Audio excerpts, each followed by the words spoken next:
नमस्कार, मैं हूं अंशुमान। समृद्धि शास्त्र के एक और संस्करण में आपका स्वागत है। आप सबकी प्रतिक्रियाओं ने हमें बहुत प्रेरित किया है। आपके दिमाग में सवाल होंगे या कि पहेलियां होंगी कि कैसे एक कंपनी पूरे निफ्टी या बैंक निफ्टी को अपनी उंगलियों पर नचा लेती है। जैसे कभी बैंकों ने ग्लोबल मनी मार्केट का पैमाना लाइबोर चुरा लिया था। मिड कैप स्टॉक्स की रैली कितनी जोखिम भरी है। कंपनियों के मुनाफे बढ़ रहे हैं मगर रोजगार नहीं बढ़ रहे, तो फिर मुनाफों का पैसा कहाँ जा रहा है। क्या भारत की कंजम्पशन लेड ग्रोथ यानी खपत आधारित ग्रोथ चुनौतियों में है, तो फिर शेयर बाजार किसके दम पर फूल रहा है। अकाउंटिंग फ्रॉड्स कितने बड़े जोखिम हैं। क्या भारतीय निवेशक अब मान चुके हैं कि कंपनियों की गवर्नेंस ठीक होने से रही। अगले 5 साल में निवेश की थीम क्या है और क्या इस वक्त अमेरिका की कंपनियों में निवेश करना चाहिए। समृद्धि शास्त्र में आज हमारे साथ हैं बेहद चर्चित, आपके पहचाने मार्केट विशेषज्ञ Saurabh Mukherjee, PMS for Marcellus capital के फाउंडर और चीफ इन्वेस्टमेंट ऑफिसर हैं। सौरभ, इस समृद्धि शास्त्र में आपका स्वागत है। थैंक यू अंशुमान, इनवाइट करने के लिए बहुत बहुत शुक्रिया। Saurabh London school of economics से पढ़े हैं, एम्बिट कैपिटल का नेतृत्व किया है, रिसर्च बेस्ड इन्वेस्टिंग को उन्होंने भारत में नई दिशा दी। मुंबई के फंड मैनेजर्स में और एक्सपर्ट्स में सौरभ शायद अकेले हैं जिन्होंने 9 किताबें लिखी हैं। साल भर में 100 से 150 से ज़्यादा डोमेस्टिक फ़्लाइट लेते हैं, शहर शहर जाकर लोगों से मिलते हैं, नब्ज़ टटोलते हैं। कम ही लोग मुंबई में ऐसे होंगे जो ज़मीन पर जाकर अर्थव्यवस्था की वास्तविकता को इस तरह परखते हैं। मार्सेलस की रिसर्च रिपोर्ट की मुंबई के उद्योग में बड़ी प्रतिष्ठा है। सौरभ के साथ हम इस चर्चा को आगे शुरू करें, ले जाएं और जानने की कोशिश करें। इससे पहले आप कुछ कहना चाहेंगे? नहीं, थैंक यू सो मच। आपके साथ तो अलग अलग प्रकार की चर्चा हो चुकी है अंशुमन, तो इसका भी लुत्फ उठाते हैं। एक यूनिक सेटिंग है। ये कह लेता हूँ कि मैं क्लास 3 में हिंदी में फेल हुआ था, तो मेरी हिंदी थोड़ी सी कमज़ोर है। प्रयास पूरी रहेगी कि शुद्ध हिंदी में समझा पाऊँ हमारे देश में क्या हो रहा है, बट अगर कोई त्रुटि रह गई तो माफ़ कर दीजिएगा। देखिए सौरभ, त्रुटि बोल रहे हैं, इससे अच्छी हिंदी बोलना मुश्किल होता है। मैं सौरभ मुखर्जी को भारतीय अर्थव्यवस्था का सबसे बेलाग और दो टूक समीक्षक मानता हूँ, जो कभी दो टूक कहने या लिखने से हिचकते नहीं हैं। हम पहली बार इस पर बात कर रहे हैं और इसलिए हमने इस चर्चा को करीब 5 हिस्सों में बांटा है, अलग अलग तरीके से। हम सौरभ की उनकी अपनी यात्रा पर बात करेंगे। इसके बाद हम बात करेंगे कि भारतीय बाजार में मौजूदा परिस्थिति क्या है। हम जानने की कोशिश करेंगे कि भारतीय अर्थव्यवस्था के भीतर कौन सी चुनौतियां काम कर रही हैं। हम उनसे समझने की कोशिश करेंगे कि सौरभ अपने निवेश की थीम कैसे चुनते हैं, और हमसे ये भी जानने की कोशिश करेंगे कि हाल में उन्होंने ये सलाह दी है कि भारतीय निवेशकों को अमेरिका में निवेश करने के विकल्प चुनने चाहिए। इस चर्चा में हम जानने की कोशिश करेंगे कि सौरभ की निवेश रणनीति क्या है, जिससे कि हम उनसे समृद्धि के वो सूत्र ले सकें जिसके लिए हम इस समृद्धि शास्त्र में प्रति सप्ताह किसी एक खास व्यक्ति को, किसी खास विशेषज्ञों के आपके सामने लेकर आते हैं। तो हम शुरू करते हैं सौरभ के साथ समृद्धि शास्त्र की चर्चा। निवेश की जो सोच से जुड़ा हुआ सवाल, शुरुआती सीख आपकी क्या रही। एम्बिट कैपिटल के अनुभवों ने मार्सेलस की नींव डालने में और भारतीय बाजार को समझने में किस चीज़ ने आपको सबसे ज़्यादा सीख दी, और वो कौन सी फ़िलॉसफी थी एम्बिट कैपिटल की जो लेकर आप मार्सेलस तक आए? देखिए, शुरुआत कुछ मेरी निवेश के क्षेत्र में मेरी शुरुआत एक्चुअली यूनाइटेड किंगडम में हुई, लंदन में हुई। तो वहाँ पे जो मेरे LSE से ग्रेजुएट करने के बाद एक प्रोफेसर थे जो मेरे पहले एम्प्लॉयर थे, उन्होंने मुझे सिखाया कि पहली बात तो सिखाई, हमेशा अपने से सोचा करो, थिंक फॉर योर सेल्फ। 5 और लोग क्या चीज़ बोल रहे हैं उसको बिल्कुल ध्यान मत किया करो। बाकी बाज़ार में क्या हलचल है उससे दूर रहा करो। एंड फर्स्ट प्रिंसिपल्स, पहले सिद्धांत के मुताबिक सोचा करो। दूसरी सीख सर जॉन, इनका नाम है सर जॉन के, सो जॉन के जी ने मेरे को दूसरी चीज़ सिखाई कि ऐसी कंपनी ढूंढा करो जिनकी जो क्षमता है, जो काबिलियत है, वो दूसरों से हटके है। क्या वैल्यूएशन है, शेयर प्राइस है, बाद में आएंगे उस पर, बट पहले आपको चुनना है ऐसी कंपनी जो अनोखी है अपने काबिलियत और अपने कैपेबिलिटीज़, कॉम्पिटिटिव एडवांटेज जो वॉरेन बफेट साहब कहते हैं। तो वो वाली जो सीख थी मेरे लिए बहुत महत्वपूर्ण थी। यूके में उसी को मैंने अपनाया, और जो मैंने यूके में छोटी सी कंपनी स्थापित की वो अच्छी चली, उसका नाम था क्लियर कैपिटल। दूसरी सीख जो मिली 2007 जनवरी में मुझे समझ आया कि यूके में बबल बन चुका है एक। तो बाय 2007 अंशुमन मैं यूके में कुछ 17-18 साल रह चुका था, उस देश की इकोनॉमी को काफ़ी गहराई से समझता था। और जब मुझे समझ आई कि बबल बन चुका है एक, सब जो बाद में इसको नाम दिया गया सब प्राइम बबल, उस 2007 जनवरी फरवरी में मुझे समझ आया कि गरीबों को जिस पैमाने पे पैसा बांटा गया है वो कभी वो पैसा चुका नहीं पाएंगे।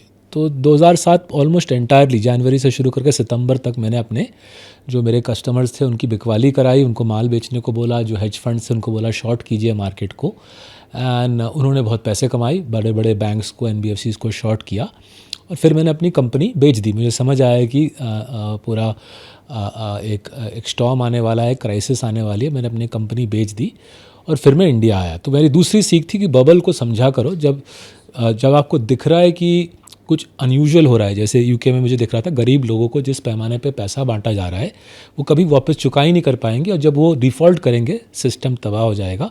तो उसके बेसिस पे एक्ट करना है, ये नहीं वेट करना कि बाकी सब 5 लोग भी मेरे से सहमत हो। निवेश में सबसे अहम है कि दूसरे लोग सहमत होने से पहले आप आगे बढ़ो। आप जो रवि ठाकुर ने बोला था, रविंद्रनाथ टैगोर ने बोला था, अकेला चलो रे का निवेश में भी काफ़ी अहमियत है। फिर मैं हिंदुस्तान माइग्रेट किया मई 2008 में। यहाँ पे आके जो पहली चीज़ समझ आई एनुअल रिपोर्ट पढ़ के कि काफ़ी उल्टा सीधा काम होता है हमारे देश के मार्केट में, और करीबन 2 साल अंशुल मैंने निकाले समझने के लिए कैसे उल्टा सीधा काम होता है। जो प्रमोटर है हमारे देश के कंपनी के नंबर के साथ कैसे खिलवाड़ करते हैं। उस ज़माने में काफ़ी खुशकिस्मती थी मेरी कि हम सत्यम को प्रिडिक्ट कर पाए। सत्यम के फटने के 3 हफ्ते पहले मैंने जो मेरे तब उस ज़माने में गिने चुने कुछ क्लाइंट थे उनको मैंने एक ईमेल भेजा था कि देखिए सावधान रहेगा, ये कंपनी जिस प्रकार से व्यवहार कर रही है मुझे अजीब सा लग रहा है, इसमें मेरे को खतरा लग रहा है। तो जब सत्यम फटा तब हमारा रियली आई थिंक 9 जनवरी 2009 उस प्रमोटर टीवी पे आए, उन्होंने बोला कि मैं शेयर के ऊपर बैठा था इतने साल, तो तब हमारा रियली बिज़नेस चल पड़ा इंडिया में। तो ये तीसरी सीख थी कि फॉरेंसिक अकाउंटिंग, जो हमारे पेशे में फॉरेंसिक अकाउंटिंग बोलते हैं, कंपनी के एनुअल रिपोर्ट को गहराई से पढ़ना वो काफ़ी अहम है। क्या share, again I stress, share price क्या है, वैल्यूएशन क्या है, 5 और लोग क्या चीज़ बोल रहे हैं उस कंपनी के बारे में, ये सब बाद में आता है। पहले आपको समझना है नंबर साफ़ सुथरे हैं या नहीं। दूसरा समझना है कि कंपनी को कुछ खास स्किल सेट आता है जो दूसरों को नहीं आता। अगर ये 2 चीज़ें नहीं है तो शेयर खरीदना व्यर्थ है। फिर जैसे आप बोल रहे थे, एम्बिट में हमने करीबन 10 साल आई थिंक गुजारे। काफ़ी मज़ेदार साल थे, बहुत कुछ सीखने को मिला, पूरा दुनिया देखने को मिला। आप और मैं कई देशों में गए, बड़े बड़े निवेशकों से सीख मिली। जो चौथी सीख बोलूँगा जो एम्बिट के सालों में मिली कि किसी भी चीज़ को अगर आप कंपनी को गहराई से समझो और फिर थीमेटिक तरीके से समझो कि देश में कौन सा परिवर्तन हो रहा है, कौन सा ट्रेंड है इंडिया में, जिस ट्रेंड के साथ, जिस परिवर्तन के साथ वो कंपनी जुड़ जाए। तो कंपनी के नंबर साफ़ हैं। दूसरी चीज़ कंपनी के पास यूनिक स्किल सेट है, कुछ ऐसी क्षमता है इस कंपनी के पास, कुछ ऐसी क्षमता है जो दूसरे लोगों के पास नहीं है। फिर उसके ऊपर ऐड कर दीजिए कि इकोनॉमी में एक परिवर्तन है, एक हवा का एक चेंज है जो उस कंपनी को फ़ायदा दे रहा है। अगर उसको भी आप जोड़ दो तो बहुत फ़ायदा मिलता है। And then the final layer of learning जो मार्सेलस में आई, पहले 4 साल तो मार्सेलस में खूब कमाई हुई, ये जो सिद्धांत थे इनको इम्प्लीमेंट करके। फिर 2022 और 2023 में दांत खट्टे हुए हमारे, क्योंकि 2022 और 23 में जो अच्छे कंपनी थे उनकी भयंकर पिटाई हुई, उनकी वैल्यूएशन दब गई। तो फिर फाइनल लेयर ऑफ सीख मिली 2023 के अंत तक कि वैल्यूएशन को भी मद्देनज़र रखना चाहिए।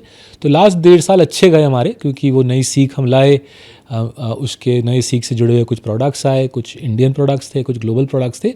बट उसमें ये पूरी जो मेरी ज़िंदगी की सीख है उसको हमने समेट लिया है कि कंपनी साफ़ सुथरी होगी, यूनिक स्ट्रेंथ्स होगी, यूनिक कैपेबिलिटी होगी, मैक्रो थीम्स के साथ जुड़ी होगी, और फाइनली वैल्यूएशन भी रीज़नेबल होगी। तो अगर आप अगर आप मेरे ज़िंदगी की सीख को 1 मिनट में समराइज करना चाहो तो ये हो गया मेरा लाइफ का लर्निंग। सौरभ, आपने 9 किताबें लिखी हैं।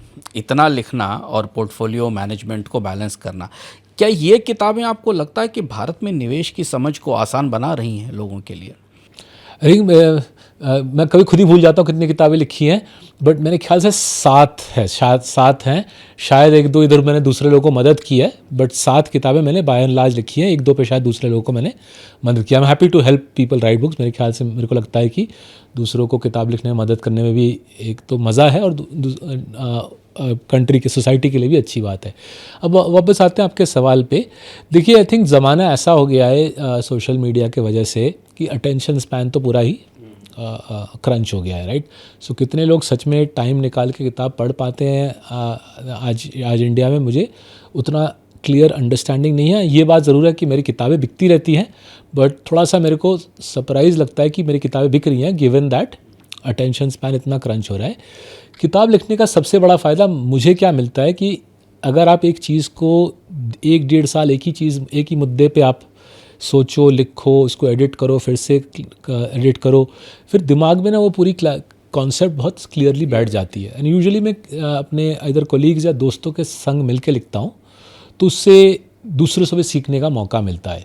सो किताब बिके ना बिके, ऑनेस्टली मुझे उतना फ़र्क नहीं पड़ता, मुझको एक नया मुद्दा गहराई से सीखने का फ़ायदा मिलता है। दूसरी चीज़ जो मेरे किताब लिखने के बाद शुरू हुआ है, मेरी पहली किताब इंडिया में छपी 2013 में, तो लास्ट 12 साल में ये जो पूरा लहर शुरू हुआ है रिटेल निवेश का, पूरा जो ये म्यूचुअल फंड इतनी पॉपुलर हुई है, प्रचलित हुई है। जब मैं इंडिया में आया था किसी को स्टॉक मार्केट और म्यूचुअल फंड में दिलचस्पी नहीं थी। मुझे अभी भी याद है 2008, 9, 10, 11 जिनसे भी मिलता था वो बोलते थे रियल एस्टेट में ही मज़ा है, ये स्टॉक मार्केट में क्या उछल कूद कर रहे हो। तो जो माहौल बदला है, मेरा ख्याल है शायद छोटा सा योगदान होगा हमारे किताबों का उस माहौल के बदलाव में। एंड किताब अभी हिंदी में, मराठी में, अभी हाल ही में थाईलैंड में भी गई है, तो होपफुली लोगों को फ़ायदा होगा।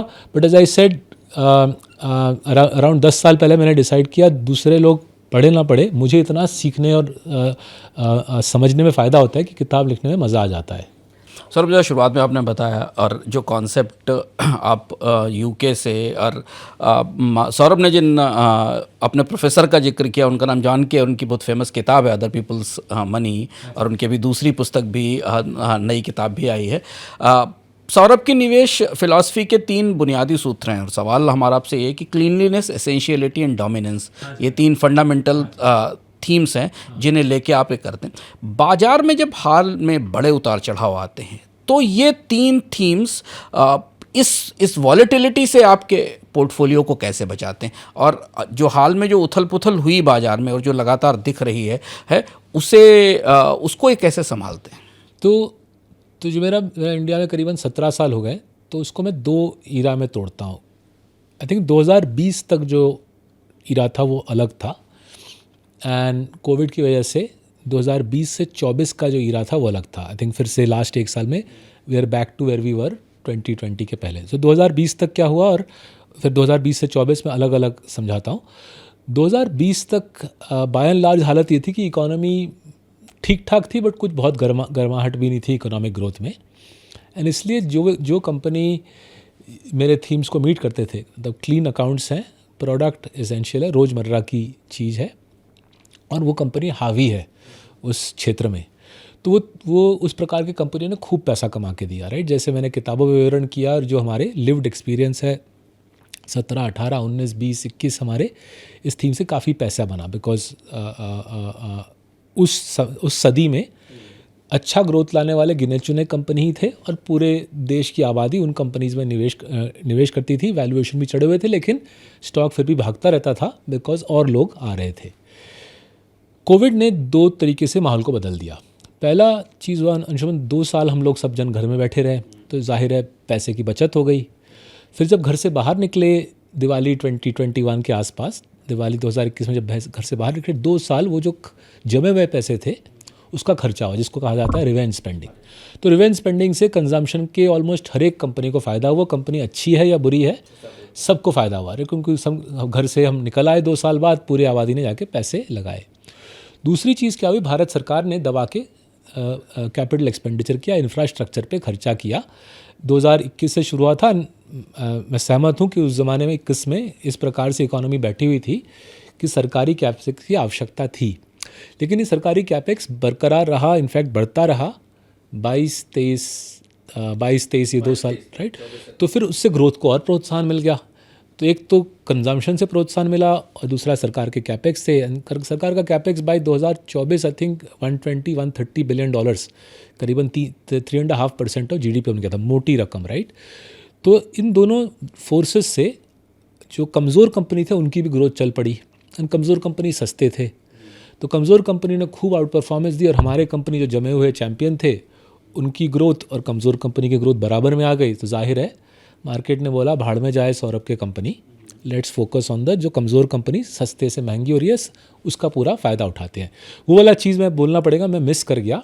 और उसको कहते हैं ये जो फेज़ था, ये जो 2020, 21, 22, 23, 24 का फेज़ था, इसको कहते हैं वैल्यू इन्वेस्टिंग। सस्ती कंपनी में निवेश करना बहुत आकर्षक हो गया। तो अगर सिंपल सा रखूँ, कोई छोटी PSU 3-4 गुना बढ़ गया, छोटी PSU बैंक स्पेशली 3-4 गुना शेयर प्राइस ने छलांग मारी, फिर HDFC बैंक जहाँ थी वहीं पे रह गई, राइट। तो जो हमारे क्लाइंट थे या जो हमारे किताब पढ़ने वाले थे वो नाराज़ हो गए कि भैया क्या कर दिया, इतना बड़ा बूम आया, हम तो रह गए। And I fail to spot that Covid का इतना बड़ा असर होगा कि लोग घर से निकल के इस प्रकार से खर्चा करेंगे। लेकिन लास्ट 1 साल में फिर से economic growth pre Covid levels पे चली गई है। जाहिर है क्योंकि लोगों ने जो पैसे की बचत की थी कोविड के दौरान वो पैसे खर्चे हो गए हैं। एंड सरकार ने भी कैपेक्स मोटा मोटी फ्लैट लाइन कर दिया, ग्रो नहीं कर रही, ना तो श्रिंक हो रही ना तो ग्रो हो रही है, मोटा मोटी फ्लैट लाइन कर दिया है। सो फिर से हम प्री कोविड माहौल में आ गए। जैसा एज यू वुड एक्सपेक्ट, फिर से HDFC बैंक जैसे स्टॉक निवेश की अग्रिम पंक्ति में आ गए हैं।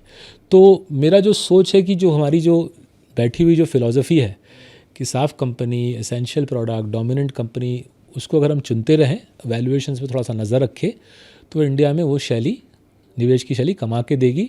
भले ही ये 4 साल वैल्यू ने ले लिया, ग्रोथ का मेरे ख्याल से क्वालिटी इन्वेस्टिंग का फिर से ज़माना वापस आ रहा है, जैसे जैसे इकोनॉमी से ग्रोथ घट रही है। सौरभ, आप को अगर रहने के लिए दिल्ली, मुंबई, कोलकाता, लंदन में से एक शहर चुनना हो तो कौन सा शहर चुनेंगे? देखिए, दिल्ली में बड़ा हुआ था तो दिल्ली के प्रति बहुत सारा प्रेम है। फिर लंदन में पूरी कॉलेज के वाले साल और करियर के पहले 10 साल निकाले थे, तो वहाँ पे भी मज़ा आता है।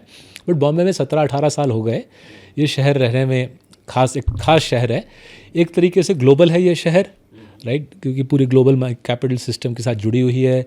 इस शहर के रीति रिवाज काफ़ी हद तक मेरे ख्याल से मोर न्यूयॉर्क से मिलते जुलते हैं दैन से रेस्ट ऑफ इंडिया से। सो एक तरीके से ये शहर, मुंबई शहर ग्लोबल है, लेकिन on the other hand quintessentially Indian है। तो मुंबई में रहने में सबसे ज़्यादा मज़ा आता है।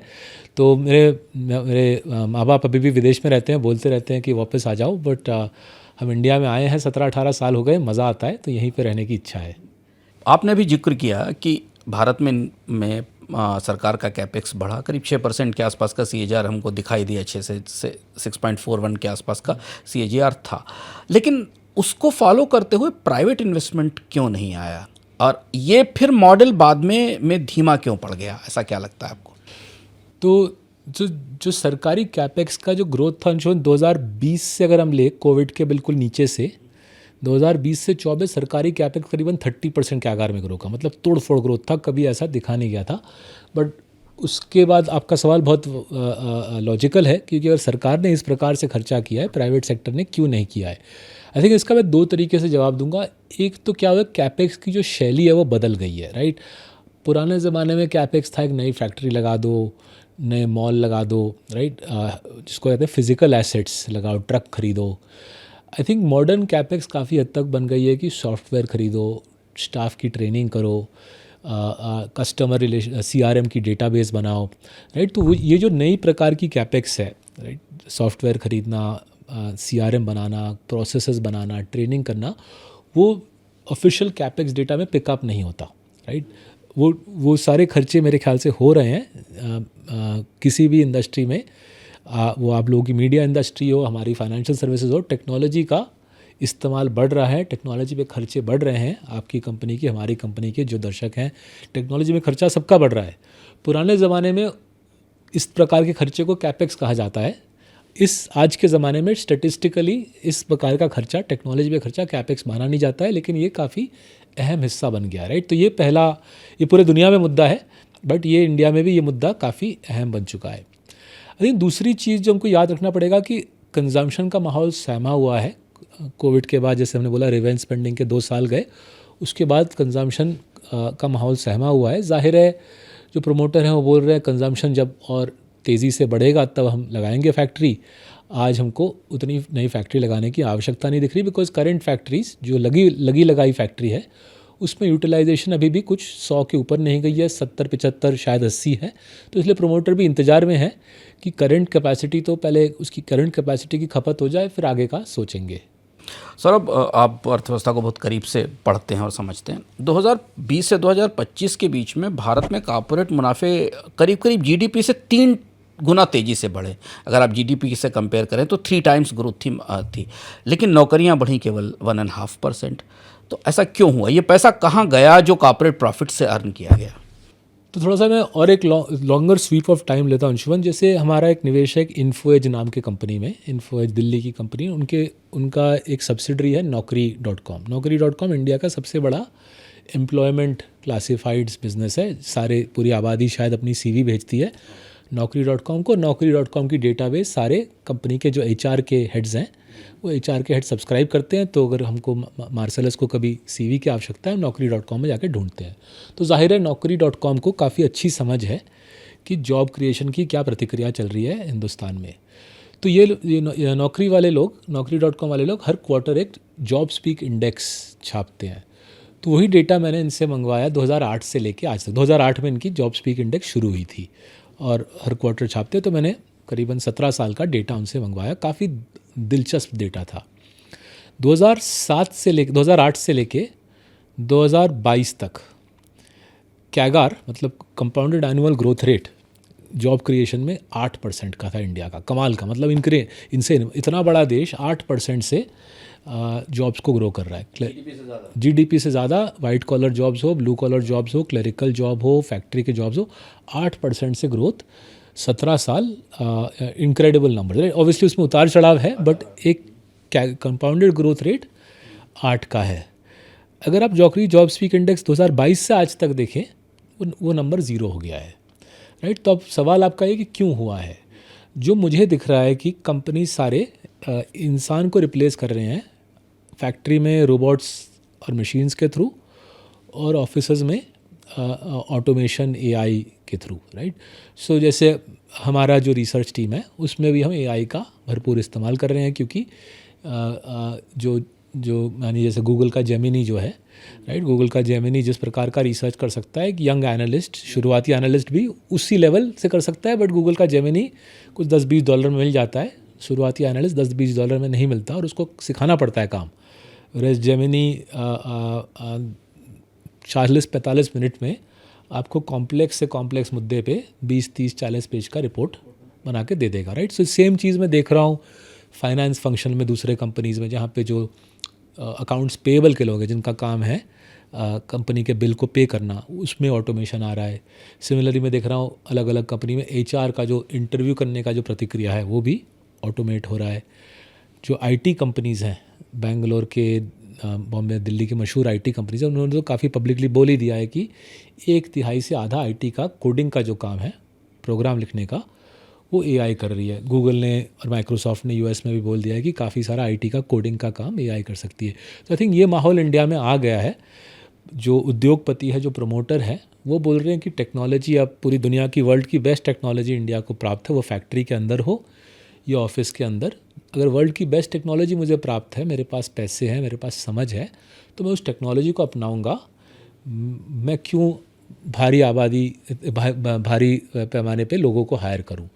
तो ये एक सिचुएशन बन पड़ी है, काफ़ी मेरे ख्याल से डिफ़िकल्ट सिचुएशन है, बिकॉज सरकार जाके बोल तो नहीं सकती कि मजबूरन सब जनों को लोग हायर करो, because that's not how a free market economy works. लेकिन यहाँ पे वहाँ पहुँच चुके हैं कि आफ्टर 17-18 साल of strong growth in middle class jobs, right, सराहना करनी पड़ेगी सरकार की, देश की, कि हम 8% से ग्रो कर पाए मिडिल क्लास जॉब्स। लेकिन लास्ट 3 साल में वो स्टोरी थोड़ी ठप पड़ गई है। इसको आगे कैसे बढ़ावा दिया जाए, कैसे इस स्टोरी को रिवाइव किया जाए, आई थिंक काफ़ी ऊंचे लेवल पे इंडिया के लीडर्स को बहस करके एक प्लान बनाना होगा जॉब्स को रिवाइव करने के लिए, बिकॉज इसके बिना कंजम्पशन को रिवाइव करना सर सबसे इम्पॉर्टेंट कहानी भारत की स्टोरी कंजम्पशन की स्टोरी है, खपत की स्टोरी। इतनी बड़ी आबादी जो कंज्यूम करती है, दो तीन बड़े फैक्टर। एक तो हमने ये देखा जॉब मार्केट में जो स्लो डाउन है जिसका भी आपने जिक्र किया। इनकम इनक्वलिटी पहले से ही थी, बेस पे थी, हम बेस में ही इनकम इक्वलिटी में थे। दूसरा रूरल और अर्बन के बीच में भी एक बड़ा गैप दिखाई दिया। इसने जो पूरी भारत की कंजम्पशन की ग्रोथ स्टोरी को किस तरह से डैमेज किया है। और अब जब हम खड़े हुए हैं तब हम ये कैसे कह पा रहे हैं कि हमें डेमोग्राफिक डिविडेंड से या बड़ी जनसंख्या के बेस के ऊपर भारी ग्रोथ की उम्मीद है। थोड़ा सा मैं दूसरे नज़रिया से इसको देखता हूँ। मैं तो जो हमारी लास्ट ईयर अक्टूबर में हमने किताब छापी बिहोल्ड द लेवायथन, इंडिया के ऊपर किताब थी behold the leviathan the unusual rise of modern India, right. तो उसमें जो एक चीज़ हमारे कोलीग नंदिता और मैंने समझाया कि इंडिया में हमने अगर गुड न्यूज़ देखे तो इकोनॉमी को लास्ट 10 साल में इंटीग्रेट किया गया है, राइट। सड़क की नेटवर्क दुगनी से भी ज़्यादा हो गई है, मोबाइल ब्रॉडबैंड दुनिया की सबसे सस्ती है, सबके पास मोबाइल है, सबसे गरीब स्ट्राटा सोसाइटी में भी मोबाइल फ़ोन है, मोबाइल डेटा सस्ती फ्री ऑलमोस्ट फ्री है। यूपीआई के माध्यम से अब पॉकेट में पैसे कैश की ज़रूरत नहीं है। पूरा देश यूपीआई का पूरा देश यूपीआई का फ़ायदा उठा सकता है। और साथ ही साथ जनधन का जो प्रक्रिया था सबके पास बैंक अकाउंट आ गया, राइट। तो ये काफ़ी अच्छी चीज़ है। लेकिन जब हमने इसको गौर से सोचा, राइट, कुछ ऐसा हो गया है कि इतनी लेवल प्लेइंग फील्ड बन गई है, कंट्री इतना बड़ा देश एक इंटीग्रेटेड इकोनॉमी बन गया है। इससे क्या हुआ है कि जो फैक्ट्रियाँ थी पहले नॉर्थ में, वो इंक्रीजिंगली फैक्ट्री इधर सेंट्रल इंडिया या साउथ इंडिया में आ जा रही है, राइट। तो कुछ ऐसा सोचिए कि पहले घाना का इकोनॉमी अलग था और ताइवान का अलग था। ये सारा जो काम हुआ है जीएसटी, जनधन, यूपीआई, आधार, राइट, इससे पूरा देश इंटीग्रेटेड हो गया है, एक कॉमन प्लेइंग फील्ड बन गई है और घाना और ताइवान एक ही इकोनॉमी के अंदर आ गए हैं। अगर घाना और ताइवान एक ही इकोनॉमी के अंदर आ गए हैं तो जाहिर है सारे फैक्ट्री ताइवान में बनेंगे, कंजम्पशन भले ही घाना में हो, राइट। सो इंडिया के केस में हमारा इंडिया का ताइवान है साउथ के जो स्टेट्स हैं, राइट, पेनिनसुलर इंडिया के जो स्टेट्स हैं, गुजरात को भी इंक्लूड कीजिए, गुजरात, महाराष्ट्र, फिर कर्नाटका, तेलंगाना, तमिलनाडु, आंध्रा, कुछ हद तक केरल। ये जो स्टेट्स हैं ये इंडिया की 25% आबादी रहती है, आधी इकोनॉमी यहाँ पे है और 2/3 से करीबन 70% इकोनॉमिक ग्रोथ इन क्षेत्रों में है, राइट। और ये हाईली अर्बनाइज्ड स्टेट्स हैं, right. Southern India, even waste India काफ़ी अर्बनाइज स्टेट्स हैं। सो ये इंडिया का बहुत बड़ा स्टोरी है कि देश को जोड़ने के बाद अलग अलग तरीक़ों से, सड़कों से, जनधन से, यूपीआई से, जीएसटी से हमने कंट्री को जोड़ा, इतना मेहनत किया। बट उसका नतीजा क्या हो रहा है कि सारी जो ग्रोथ है वो उन स्टेट्स में जा रही है जहाँ पे infrastructure, law and order, access to ports अच्छी हो। और वो states by and large west और साउथ के स्टेट्स है। इसका मतलब जो नॉर्थ है, बारिंग एनसीआर रीजन, अगर हम एनसीआर रीजन को छोड़ दे, नॉर्थ काफ़ी हद तक रह जा रहा है। तो इसका भी एक समाधान निकालना पड़ेगा, नहीं तो जो आप स्टोरी बोल रहे हो डिस्पैरिटी की, वो डिस्पैरिटी बढ़ती जा रही है। जिस रेट से पेनिनसुलर इंडिया ग्रो कर रहा है उस रेट से बाकी देश ग्रो नहीं कर पा रहा है। इसका कुछ तोड़ निकालना पड़ेगा। सर अब इकोनॉमी की ग्रोथ के साथ, मार्केट की ग्रोथ के साथ एक और फिनोमेना हमने भारत में देखा, जो था मार्केट में प्राइसिंग और जॉब पावर के कंसंट्रेशन का। वो तो जॉन रॉबिन्सन की थ्योरी है ना, इम्परफेक्ट मार्केट। तो क्या हम उस इम्परफेक्ट मार्केट को स्वीकार कर चुके हैं जहां मोनोपोलीज, डुओपोलीज या कार्टेल्स अब भारतीय अर्थव्यवस्था का स्थायी स्वभाव बन चुके हैं और वैल्यूएशन का के मार्केट के वैल्यूएशन का भी रिश्ता इससे कहीं ना कहीं है? तो देखिए ये काफ़ी दिलचस्प मुद्दा है दुनिया भर में, सिर्फ इंडिया में नहीं, ये सारे डेमोक्रेसीज़ में ये मुद्दा उभर के आता है, स्पेशली फ्री मार्केट डेमोक्रेसी में। बिकॉज फ्री मार्केट में इकोनॉमीज ऑफ स्केल का बहुत बड़ा रोल है। इकोनॉमीज ऑफ स्केल मतलब जितनी कंपनी बड़ी होती रहती है उसके लिए कैपिटल, लेबर, सारे खर्चे उसके घटते रहते हैं, राइट। जितना बड़ा स्केल उतना आपको फ़ायदा, क्योंकि आपको हर चीज़ सस्ते में मिलती है। इससे आप अपने जो छोटे कॉम्पिटिटर उनको आप कुचल सकते हो। तो इकोनॉमिक्स में इस कॉन्सेप्ट को दो हिस्सों में तोड़ा जाता है। पहला बोला जाता है कि डोमिनेंस अगर किसी कंपनी की है तो बाई इट सेल्फ डोमिनेंस बुरी नहीं है। तो पहली बात है कि किसी और कंपनी की 50, 60, 70%, 80%, 90% मार्केट शेयर है, उसमें बाई इट सेल्फ कोई प्रॉब्लम नहीं है, बिकॉज अगर इतनी स्केल है तो शायद पब्लिक को वो सस्ते दाम पे, पब्लिक का ट्रस्ट भी और पब्लिक को सस्ते दाम पे अच्छी चीज़ दे सकता है। मुद्दा तब खड़ा होता है जब इस डोमिनेंस को अब्यूज़ किया जाता है, राइट। डोमिनेंस को अब्यूज़ कैसे किया जाए? आपने अपने छोटे कंप्यूटर को कुचल दिया, फिर आपने दाम बढ़ा दिए, राइट, और फिर आप तोड़फोड़ पैसा कमा रहे हो और उस पैसे से आप अपना स्केल और बढ़ा रहे हो, छोटों को और कुचल डाल रहे हो, राइट।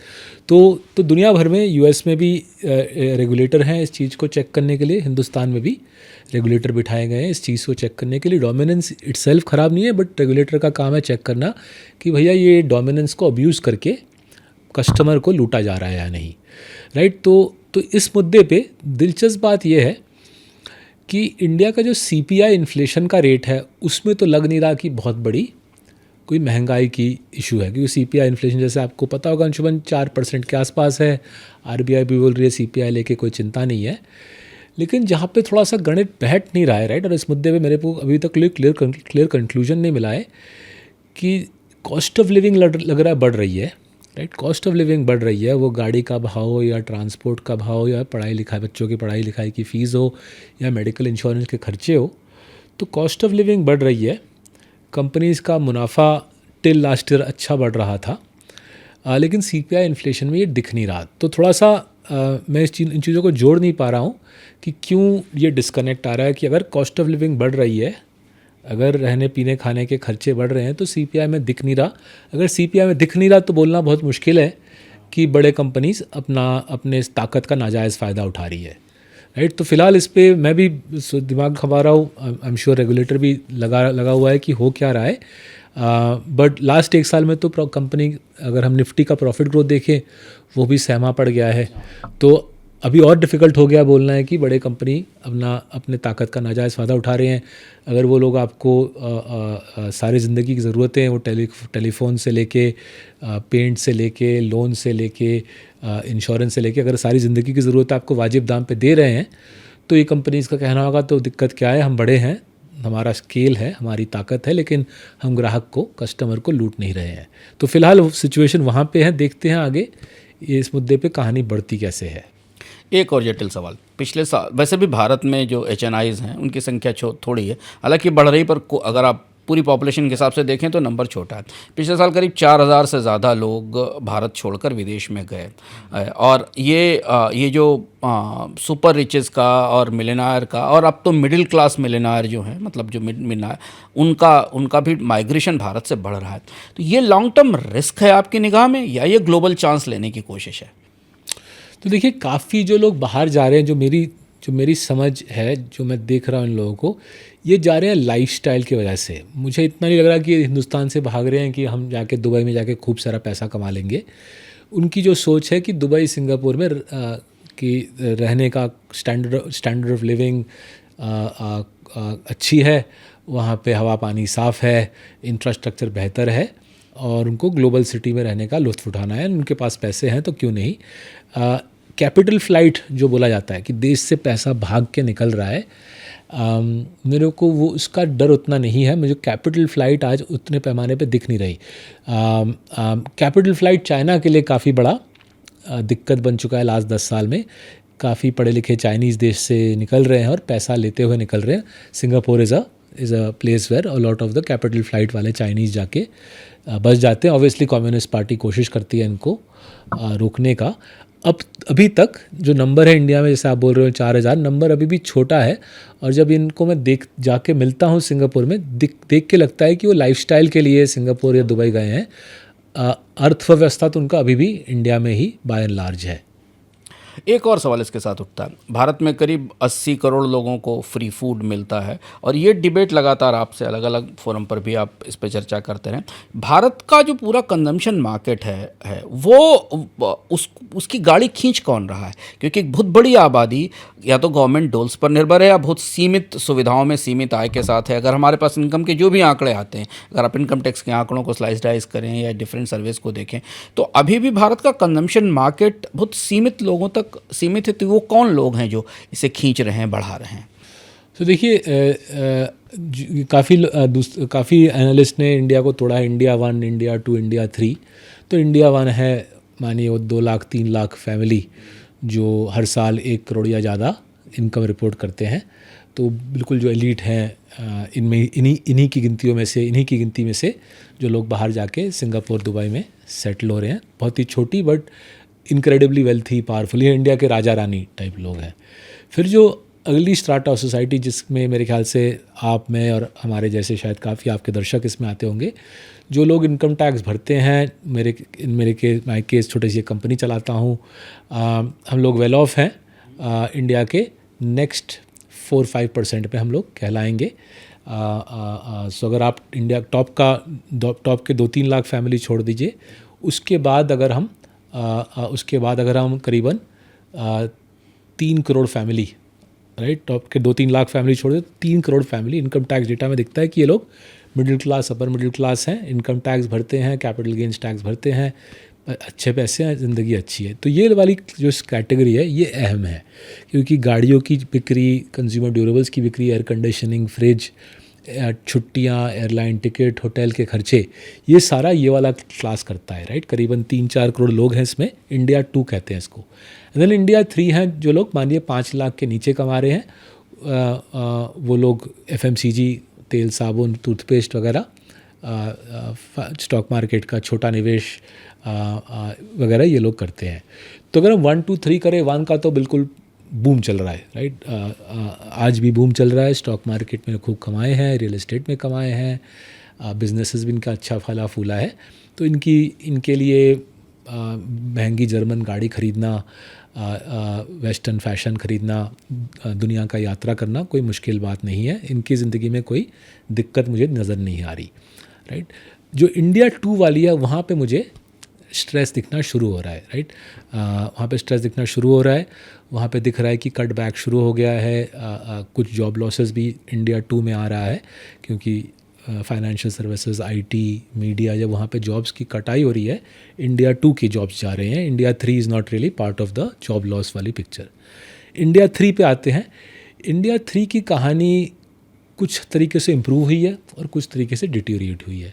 जहाँ पे आई थिंक इंडिया 3 की कहानी इम्प्रूव हुई है, एंड इसके लिए आई थिंक मोदी सरकार की सराहना करनी पड़ेगी कि जो पूरा डायरेक्ट बेनिफिट ट्रांसफ़र का जो सिलसिला है, जहाँ पे पैसे सीधे आपके बैंक अकाउंट में जमा होंगे, जो भी सरकार की स्कीम है, जो भी सरकार की डोल है, ग्रांट है, वो आपके सीधे DBT के द्वारा आपके बैंक अकाउंट में जमा होगी। तो मिडिल मैन के चोरी करने की पोटेंशियल घट जाएगी। Secondly, and all credit to the leader ruling in Delhi, he figured out 10-12 साल पहले कि इनको सड़कें दो, हॉस्पिटल दो, आयुष्मान भारत दो, स्कीम्स लाइक बेटी बढ़ाओ बेटी पढ़ाओ, एस्पिरेशनल स्कीम्स दो, गैस सिलेंडर दो, सर के ऊपर छत दो, right. Those are very powerful schemes and they have by and large help this strata of society. तो इंडिया 3 का फ़ायदा रहा है in the welfare schemes that the government has put in place. Last 10-12 साल में जो वेलफेयर स्कीम चली है और DBT चला है, उसका उनको फ़ायदा रहा है। जहाँ पे इंडिया 3 की गाड़ी थोड़ी अटक गई है, कॉम्बिनेशन ऑफ सोशल मीडिया, सस्ता मोबाइल डेटा और कोविड मीन्स ये लोग बोल रहे हैं अब गांव छोड़ के आके शहर में आके मजदूरी करने का फ़ायदा ही क्या। वैसे ही बेनिफिट्स वगैरह गांव में मिल रहे हैं ठीक ठाक, और उसके ऊपर फ्री ब्रॉडबैंड पे घर में बैठ के गांव में हम सोशल मीडिया का मज़ा उठाते हैं, यूट्यूब वीडियो देखते हैं। शहर में आके फिर मजदूरी करना, फैक्ट्री में काम करना, कंस्ट्रक्शन साइट में करना, तो एक बहुत बड़ा लेबर शॉर्टेज आ गया है। अर्बन इंडिया में बहुत बड़ा लेबर शॉर्टेज आ गया है, जिसकी वजह से वेजेस ऊपर जा रहे हैं, लेकिन उठते हुए वेजेस में भी लेबर रूरल से इंडिया वापस नहीं आ रही। रूरल में क्या हो गया है, उन लोगों की कंजम्पशन फ्लैट लाइन कर रही है, क्योंकि उनकी कमाई नहीं बढ़ रही। वेलफेयर स्कीम में पैसे तो मिलते हैं, लेकिन वेलफेयर स्कीम में थोड़ी ना हर साल 10% से सरकार हर साल थोड़ी ना 10% से वेलफेयर स्कीम का खर्चा बढ़ाएगा। सो सरकार खर्चा स्पेंड बढ़ा नहीं रहा है, तो रूरल कंजम्पशन फ्लैट लाइन कर रहा है, 2-3% शायद चढ़ रहा है। तो मोटर बाइक की बिक्री या तेल साबुन की बिक्री, जो वॉल्यूम ग्रोथ 10-12 साल पहले देखी जाती थी, वो आज दिख नहीं रही है। तो काफ़ी फैसिनेटिंग पिक्चर है इंडिया 3 का। India 3 is the vote bank, right. किसी भी सरकार के लिए, स्टेट गवर्नमेंट हो, सेंट्रल गवर्नमेंट हो, वोट बैंक ना तो इंडिया 1 है ना तो इंडिया 2 है। इंडिया में 64 करोड़ वोटर्स हैं, 4 करोड़ है इंडिया 1-2 में, 60 करोड़ है इंडिया 3। और इंडिया 3 का जो पूरा अर्थव्यवस्था है वो बहुत बखूबी से मेरे ख्याल से लास्ट 10 साल में किया गया है, जिससे उन लोगों के पास ज़िंदगी की सारी ज़रूरतें आ गई हैं और उसके ऊपर एंटरटेनमेंट भी मुफ्त में मिल गया है। तो वो लोग अब खुश हैं और भयंकर लेबर शॉर्टेज अर्बन एरिया में बन पड़ रहा है। इंडिया 1 और इंडिया 2 को अगर आप मान लें तो हमारे पास इनको देखते हुए 2-3 रिपोर्ट्स आती हैं। हम इंडिया में कंजम्पशन के लिए डेट बढ़ रहा है, आरबीआई लगातार ये कोशिश कर रही है कि लोग क्रेडिट कार्ड पर कर्ज ना लें, पर्सनल लोन पर ना लें, और दूसरी तरफ सेविंग्स में तेज गिरावट है जिसका की शिकायत बैंक भी कर रहे हैं और आरबीआई का डेटा भी दिखा रहा है। तो अगर आप इन्वेस्टमेंट या मार्केट के नज़रिए से देखें तो भारत का जो एक्चुअल आम रिटेल निवेश है ये किस किस्म के सर्किल में आ गया है कि ये जो 6-7 करोड़ 8 करोड़ लोग हैं, अगर आप देखें एसआईपी होल्डर्स के नंबर को देखें तो ये यही उन्हीं का सर्किल है जिसमें इन्वेस्टमेंट मूव कर रहा है, या ये दरअसल बाहर आगे जाकर और लोगों को इससे जोड़ रहा है? क्योंकि अगर इतना छोटा सा सर्किल है तो निवेश तो फिर इसी में फंसा हुआ है। तो देखिए, मुझे अगर 4-5 साल पहले हम ये बात करते तो मैं बिल्कुल आपके कहने से सहमत होता कि अगर इनकम टैक्स में पेमेंट करने वाले लोग करीबन 4 करोड़ हैं, 5 साल पहले भी 4 करोड़ थे, आज भी करीबन 4 करोड़ लोग इनकम टैक्स पे कर रहे हैं, तो मेरी सोच होती ठीक है, निवेशक भी उतने ही होने चाहिए, वो डीमैट अकाउंट हो या म्यूचुअल फंड फोलियो, 4-5 करोड़ में भी 6-7 करोड़ ज़्यादा से ज़्यादा फोलियोज डीमैट अकाउंट होने चाहिए, कुछ लोगों के 2-2 हो सकते हैं। पर जो ताज्जुब की बात है अंशुमन, ये नंबर 20 करोड़ तक पहुंच गया है। डीमैट अकाउंट्स की जो संख्या है 20 करोड़ तक पहुंच गई है, यानी हर महीने बढ़ रहा है। जैसे अखबार में हर महीने पढ़ते हैं कि नंबर बढ़े जा रहा है। तो अब ये सवाल खड़ा होता है कि कैसे बढ़ रहा है, लोगों के पास पैसे कहाँ से आ रहे हैं। और मेरी जो एक चिंता है, राइट, इसके लिए ठोस डेटा मिलना मुश्किल है बिकॉज बैंक्स के पास इस मुद्दे पे डेटा नहीं है, आरबीआई के पास इस मुद्दे पे डेटा नहीं है। मेरी जो एक चिंता है कि ये नंबर बढ़ रहा है, डीमैट अकाउंट का जो नंबर है वो बढ़ रहा है बोरोइंग के वजह से। लोग जाके पैसा बोरो कर रहे हैं बैंक से, एनबीएफसी से, और वो बोरो किए हुए पैसे से वो मार्केट में आ रहे हैं, राइट। तो अगर ये ऐसी बात है तो ये काफ़ी बड़ा मुद्दा क्रिएट करेगा इंडिया के लिए आगे आने वाले सालों में, बिकॉज इस पे डेटा नहीं है। बैंक डेटा इसलिए नहीं क्योंकि बैंक्स डेटा नहीं कलेक्ट करते कि लोन का एंड यूज़ कहाँ हो, राइट। तो जब तक एंड यूज़ पे डेटा नहीं है तो इस मुद्दे पे ठोस कंक्लूजन रीच करना मुश्किल है। बट जो इनकम टैक्स डेटा और डीमैट अकाउंट में जो डिस्कनेक्ट है वो मेरे को अजीब लग रहा है। रिमेंबर, ब्लैक मनी तो आ नहीं सकता डीमैट अकाउंट्स में, म्यूचुअल फंड फोलियो में, क्योंकि मनी लॉन्ड्रिंग के रूल्स इतने सख्त हैं हिंदुस्तान में कि ब्लैक मनी तो आ नहीं सकता। तो कैसे डीमैट अकाउंट्स के नंबर इस प्रकार से बढ़ रहे हैं जबकि इनकम टैक्स पेमेंट करने वालों की संख्या नहीं बढ़ रही, ये काफ़ी चिंताजनक मुझे विषय लग रही है। लेकिन सुपरफिशियली निवेशकों की गिनती बढ़ रही है, हर महीने बढ़ रही है, काफ़ी जोश है, उत्साह मार्केट में, कुछ कमाल हो रहा है। सर अब हम बाज़ार की तरफ चलें, बाज़ार के विश्लेषण की तरफ चलें। एक आखिरी सवाल इस सेगमेंट में, इंडिया के सेगमेंट में, इस परिस्थिति में जबकि हम देख रहे हैं कि इंडिया में 3 तरीके के कंज्यूमर्स हैं, इंटरनेशनल सिचुएशन, अंतर्राष्ट्रीय परिस्थितियां सामने हैं, पूरा ग्लोबल ओपन मार्केट फ्रेगमेंट हो गया है, बिखर गया डोनाल्ड ट्रंप के आने के बाद, और भारत की ओवरऑल कंजम्पशन ग्रोथ स्टोरी थोड़ी श्रिंक कर रही है कंपनियों के नतीजों में। ऐसी सिचुएशन में आप कौन सी थीम्स या कौन से 5 ऐसे सेक्टर हैं जिनको ये मानते हैं कि इस परिस्थिति में मीडियम टर्म में 3 से 5 साल के लिए जहां लोगों को फोकस करना चाहिए और उनको निवेश करना चाहिए? तो देखिए, इंडिया में जैसे आप जिक्र कर रहे हो, वैल्यूएशंस तो हर जगह चढ़े हुए हैं, बट अगर हम 3 थीम आइडेंटिफाई करें जहाँ पे मुझे लग रहा है कि इकोनॉमी के हालत के बावजूद 3 थीम जहाँ पे दम मिलेगा, पहला है हेल्थ केयर, बिकॉज सरकार ने साफ साफ बोल दिया है कि वो आयुष्मान भारत के थ्रू पैसे बांटेगी, इंश्योरेंस देगी, पब्लिक को हेल्थ इंश्योरेंस देगी। तो जैसे जैसे सरकार पुल बैक करेगा, जाहिर है प्राइवेट सेक्टर का रोल बढ़ेगा हेल्थ केयर में, वो हॉस्पिटल में हो, डायग्नोस्टिक में हो, दवाई में हो, और इसमें कई सारे अच्छे कंपनियां हैं, डायग्नोस्टिक्स, हॉस्पिटल, दवाई मैन्युफैक्चरिंग में। तो ये एक थीम अच्छा है। इनफैक्ट ये थीम एक ग्लोबल थीम से भी मिल जाता है, बिकॉज यूएसए की इच्छा, बाकी सारे वेस्टर्न देशों की इच्छा है कि चाइना के ऊपर डिपेंडेंस एपीआई मतलब एक्टिव फार्मास्यूटिकल इंग्रेडिएंट, यूएस चाहता है कि वो डिपेंडेंस घटाई जाए। चाइना दुनिया का करीबन 90% एपीआई बनाता है। चाइना के अलावा एपीआई बनाने के लायक केवल इंडिया ही है। तो API मैन्युफैक्चरर्स में अगर आप निवेश करें तो डोमेस्टिक थीम का भी फ़ायदा उठा सकते हो और एक ग्लोबल थीम का भी फ़ायदा हो गया। तो हेल्थ केयर मुझे काफ़ी बड़ा थीम लग रहा है, राइट। दूसरा थीम मुझे लग रहा है लाइट इंडस्ट्रियल मैन्युफैक्चरिंग, क्योंकि ये फ्री ट्रेड एग्रीमेंट हमने यूके के साथ किया है जो अगले साल आई थिंक जनवरी में लाइव होगा। यूएस के साथ हम साइन करने वाले हैं। फ्री ट्रेड एग्रीमेंट में भी वेस्ट की इच्छा होगी कि electronics, medical devices, auto components, यहाँ पे चाइना के ऊपर डिपेंडेंस घटाई जाए। एंड मुझे लग क्या रहा है कि इस तरीके से ये फ्री ट्रेड एग्रीमेंट बनाए जाएंगे कि इंडिया को थोड़ा सा फ़ायदा मिलेगा चाइना के प्रति। यहाँ पे हमारे अच्छे कंपनीज़ हैं इंडिया में बने हुए लाइट इंडस्ट्रियल मैन्युफैक्चरिंग में, उतना आपको ज़मीन कैपिटल की आवश्यकता नहीं होती। और अगर हमको टैरिफ्स में सुविधा मिल गई चाइना के प्रति तो I think Indian light industrial manufacturing exports, auto ancillary, mobile phone का मैन्युफैक्चर, मेडिकल डिवाइसेस का मैन्युफैक्चर, इसमें इंडिया को काफ़ी बड़ा प्ले मिल सकता है। ये दूसरा थीम है। तीसरा जो थीम जो हर साल तगड़ा हुए जा रहा है वुमेन वाला थीम। लेडीज़ की जो लीड है, गर्ल्स की जो लीड है बॉयज़ के ऊपर पढ़ाई लिखाई में, वो हर साल बढ़ती जा रही है।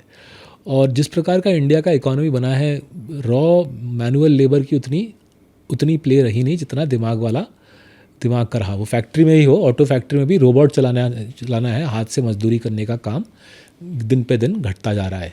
सो लड़कियों की पढ़ाई लिखाई लड़कों के ज़्यादा है, स्कूल हो, कॉलेज हो, यूनिवर्सिटी हो, किसी भी लेवल पे इकोनॉमी का जो रुझान है वो दिमाग की तरफ है, मसल से अवे है।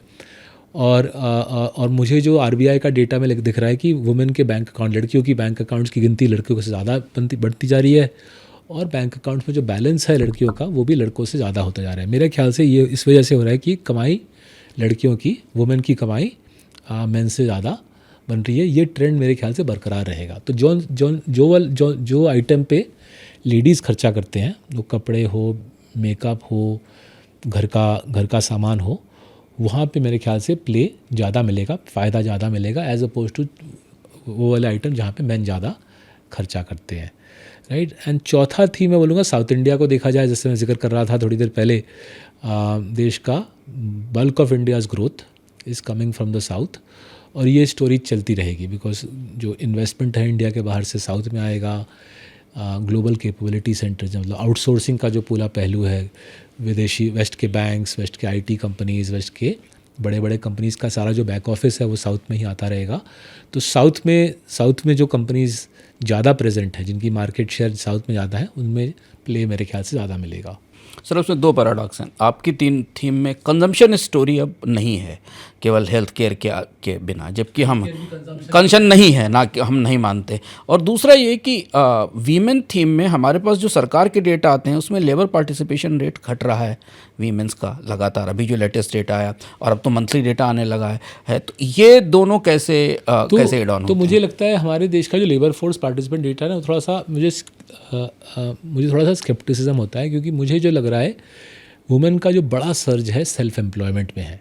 तो क्या हुआ है, ये जनधन, आधार, मोबाइल, फिर पूरा जो UPI को जो सिलसिला है, वुमेन के लिए घर में बैठ के कमाने के माध्यम बढ़ गए हैं। तो आप घर में ब्यूटी पार्लर चलाएं या दाल सब्जी बना दे 5 नेबरहुड के 5 लोगों के लिए, UPI का जो ज़रिया है, मोबाइल का जो ज़रिया है, इससे वुमेन के लिए कमाने के माध्यम काफ़ी बढ़ गए हैं। जब मैं छोटे शहर में जाता हूँ वहाँ पे वो बहुत क्लियरली दिखता है। बॉम्बे जैसे बड़े शहर में थोड़ा कम दिखता है, बट अगर हम माने कोल्हापुर जैसा शहर या लुधियाना जैसा शहर, वहाँ पे वुमेन का जो ग्रेटर एबिलिटी टू अर्न है दिख रहा है।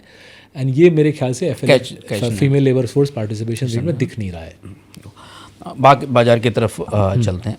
जैन स्ट्रीट का स्कैम हमने अपने सामने देखा। भारतीय बाजार में हाल फिलहाल में लिक्विडिटी को मैनेज करने का, लिक्विडिटी के साइड से ही अपने बड़ा स्कैम था। इसे आप कैसे समझ रहे हैं, इसे आप कैसे देखते हैं? क्या ये 90s वाले स्कैम जैसा है जब हमने हर्षद मेहता वाला दौर देखा था, ये उसके जैसा है, या ये भारतीय बाजार की जो शैलोनेस है या जो उसका उथलापन है वो दिखाता है? तो देखिए, इंडिया के मार्केट का अभी भी एक यूनिक फीचर है जिसकी वजह से इंडिया को पहले भी दिक्कत हो चुकी है, भविष्य में भी दिक्कत रहेगी। इंडिया के मार्केट का यूनिक फीचर है कि जो प्रमोटर है, प्रमोटर करीबन 60%, 55 से 60% मार्केट को ओन करते हैं, मतलब शेयर्स आउटस्टैंडिंग।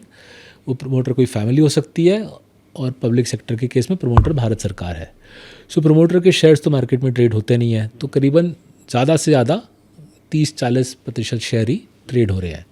तो जाहिर है उससे लिक्विडिटी दब जाती है। दुनिया के जो 10 बड़े मार्केट हैं, राइट, अगर उनके कंपैरिजन में देखा जाए, दुनिया के 10 बड़े मार्केट के कंपैरिजन में देखा जाए, इंडिया में जो मार्केट कैप है वो कम घूमता है कंपेयर टू दूसरे बड़े मार्केट, राइट। कैश इक्विटीज़ की बात कर रहा हूँ, मतलब स्टॉक के खरीदा बेची की बात कर रहा हूँ।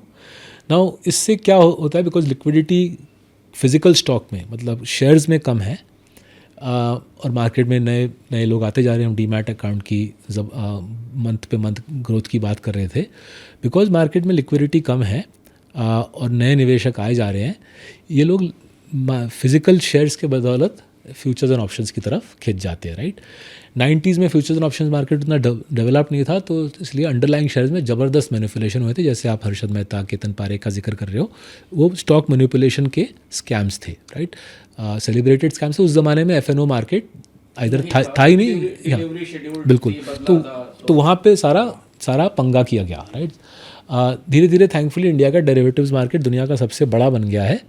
तो जाहिर है जो लार्ज कैप शेयर्स हैं वहाँ पे जो पंगे हैं, जो सेबी के जेन स्ट्रीट रिपोर्ट में समझाया गया है, लार्ज कैप शेयर्स में पंगे फिजिकल शेयर्स में नहीं है, एफएनओ में, डेरिवेटिव्स में जो भी पंगा किया जा रहा है, राइट, बिकॉज डेरिवेटिव्स मार्केट में ही रिटेल इन्वेस्टर आ रहा है। बिकॉज लार्ज कैप शेयर्स में एक तो शेयर प्राइस काफ़ी बड़ी है, रकम ज़्यादा डालना पड़ता है, तो रिटेल निवेशक आ रहा है हाथ में, 1-10 डील का टिकट साइज छोटा है, तो वो जाके सट्टा कर रहा है, उसके बेहतर वर्ड मुझे आता नहीं हिंदी में, वो जाके सट्टा कर रहा है एफएनओ में। और जाहिर है जो स्मार्ट लोग हैं वो रिटेल इन्वेस्टर के नाइविटी का क्या बोलते हैं, नादानी का फ़ायदा उठा रहे हैं, राइट। तो ये कैपिटलिज्म है, फ्री मार्केट है। अगर रिटेल इन्वेस्टर नादान है, शॉर्ट टर्मिस्ट है, पैसे बनाने के लिए भूखा है, जाहिर है जेन स्ट्रीट जैसे जमे हुए खिलाड़ी उसको अपने कंप्यूटर प्रोग्राम में पकड़ के अपने शिकंजे में निचोड़ रहे हैं, राइट। तो ये हो गया लार्ज कैप। बट साथ ही साथ अगर हम माइक्रो कैप की तरफ नज़र डालें अंशुमन, माइक्रो कैप में मुझे 90s की झलक दिख रही है, क्योंकि वहाँ पे लिक्विडिटी कम है और रिटेल निवेशक और कुछ हद तक म्यूचुअल फंड भी माइक्रो कैप, जहाँ पे बेयरली दिन में 1-2 करोड़ शायद वो शेयर, प्रति शेयर दिन में 1-2 करोड़ रुपीज़ की लिक्विडिटी होगी, लेकिन tens of thousands of crore उसमें डाला जा रहा है। और उसमें मुझे ना तो कुछ प्रॉफिट ग्रोथ दिख रही है, ना तो रिटर्न ऑन कैपिटल दिख रहा है, बस दिख रहा है कि छोटे लिक्विडिटी पे और negligible delivery volume, right. Delivery volume मतलब दिन के अंत में शेयर की डिलीवरी ली गई, किसी ने खरीदा। नेग्लिजिबल डिलीवरी वॉल्यूम मतलब दिन में खरीदा बेची हुई, ट्रेडिंग हुआ, मैंने आपसे लिया, आपने मुझसे लिया, आप अपने दोस्त को दिया, बट दिन के अंत में किसी ने वो शेयर अपनाया नहीं। तो मुझे छोटे स्टॉक में, माइक्रो कैप में दिख रहा है कि लो लिक्विडिटी, नेग्लिजिबल डिलीवरी वॉल्यूम के स्टॉक सबसे बेहतरीन परफॉर्मेंस दिखा रहे हैं। वो काफ़ी मुझे चिंताजनक सिचुएशन लग रही है। एंड वहाँ पे 1990s की झलक दिखती है। तो माइक्रो कैप में आपको ऐसा लग रहा है क्या कि एचएनआईज मार्केट को मैनिपुलेट कर रहे हैं किसी तरह से, और जो स्मॉल रिटेल ट्रेडर है, स्मॉल इन्वेस्टर है, वो कहीं हाशिए पर है, वो इस ट्रैप में है, अंदर जाता दिखाई दे रहा है? समझ नहीं आ रहा अंशुमन, समझ नहीं आ रहा, क्योंकि उतना डेटा हमारे पास नहीं है, बट इतना दिख रहा है कि लिक्विडिटी कम है, शेयर प्राइस का ऊपर चढ़ना एस्ट्रोनॉमिकल है, शेयर प्राइस ऊपर छलांग मार रहा है, अंडरलाइंग लिक्विडिटी छोटा है। तो उससे मुझे चिंता हो रही है। कोई गेम चल रहा है, कोई शिकंजा है, उसका उतना डेटा मेरे पास नहीं है। तो हाई फ्रिक्वेंसी ट्रेडिंग पर सेबी ने जो सख्ती की, उसका क्या नतीजा होगा? इससे स्पेकुलेशन रुकेगा या लिक्विडिटी अंडरग्राउंड हो जाएगी और बाद में सरफेस होगी कहीं दूसरी जगह?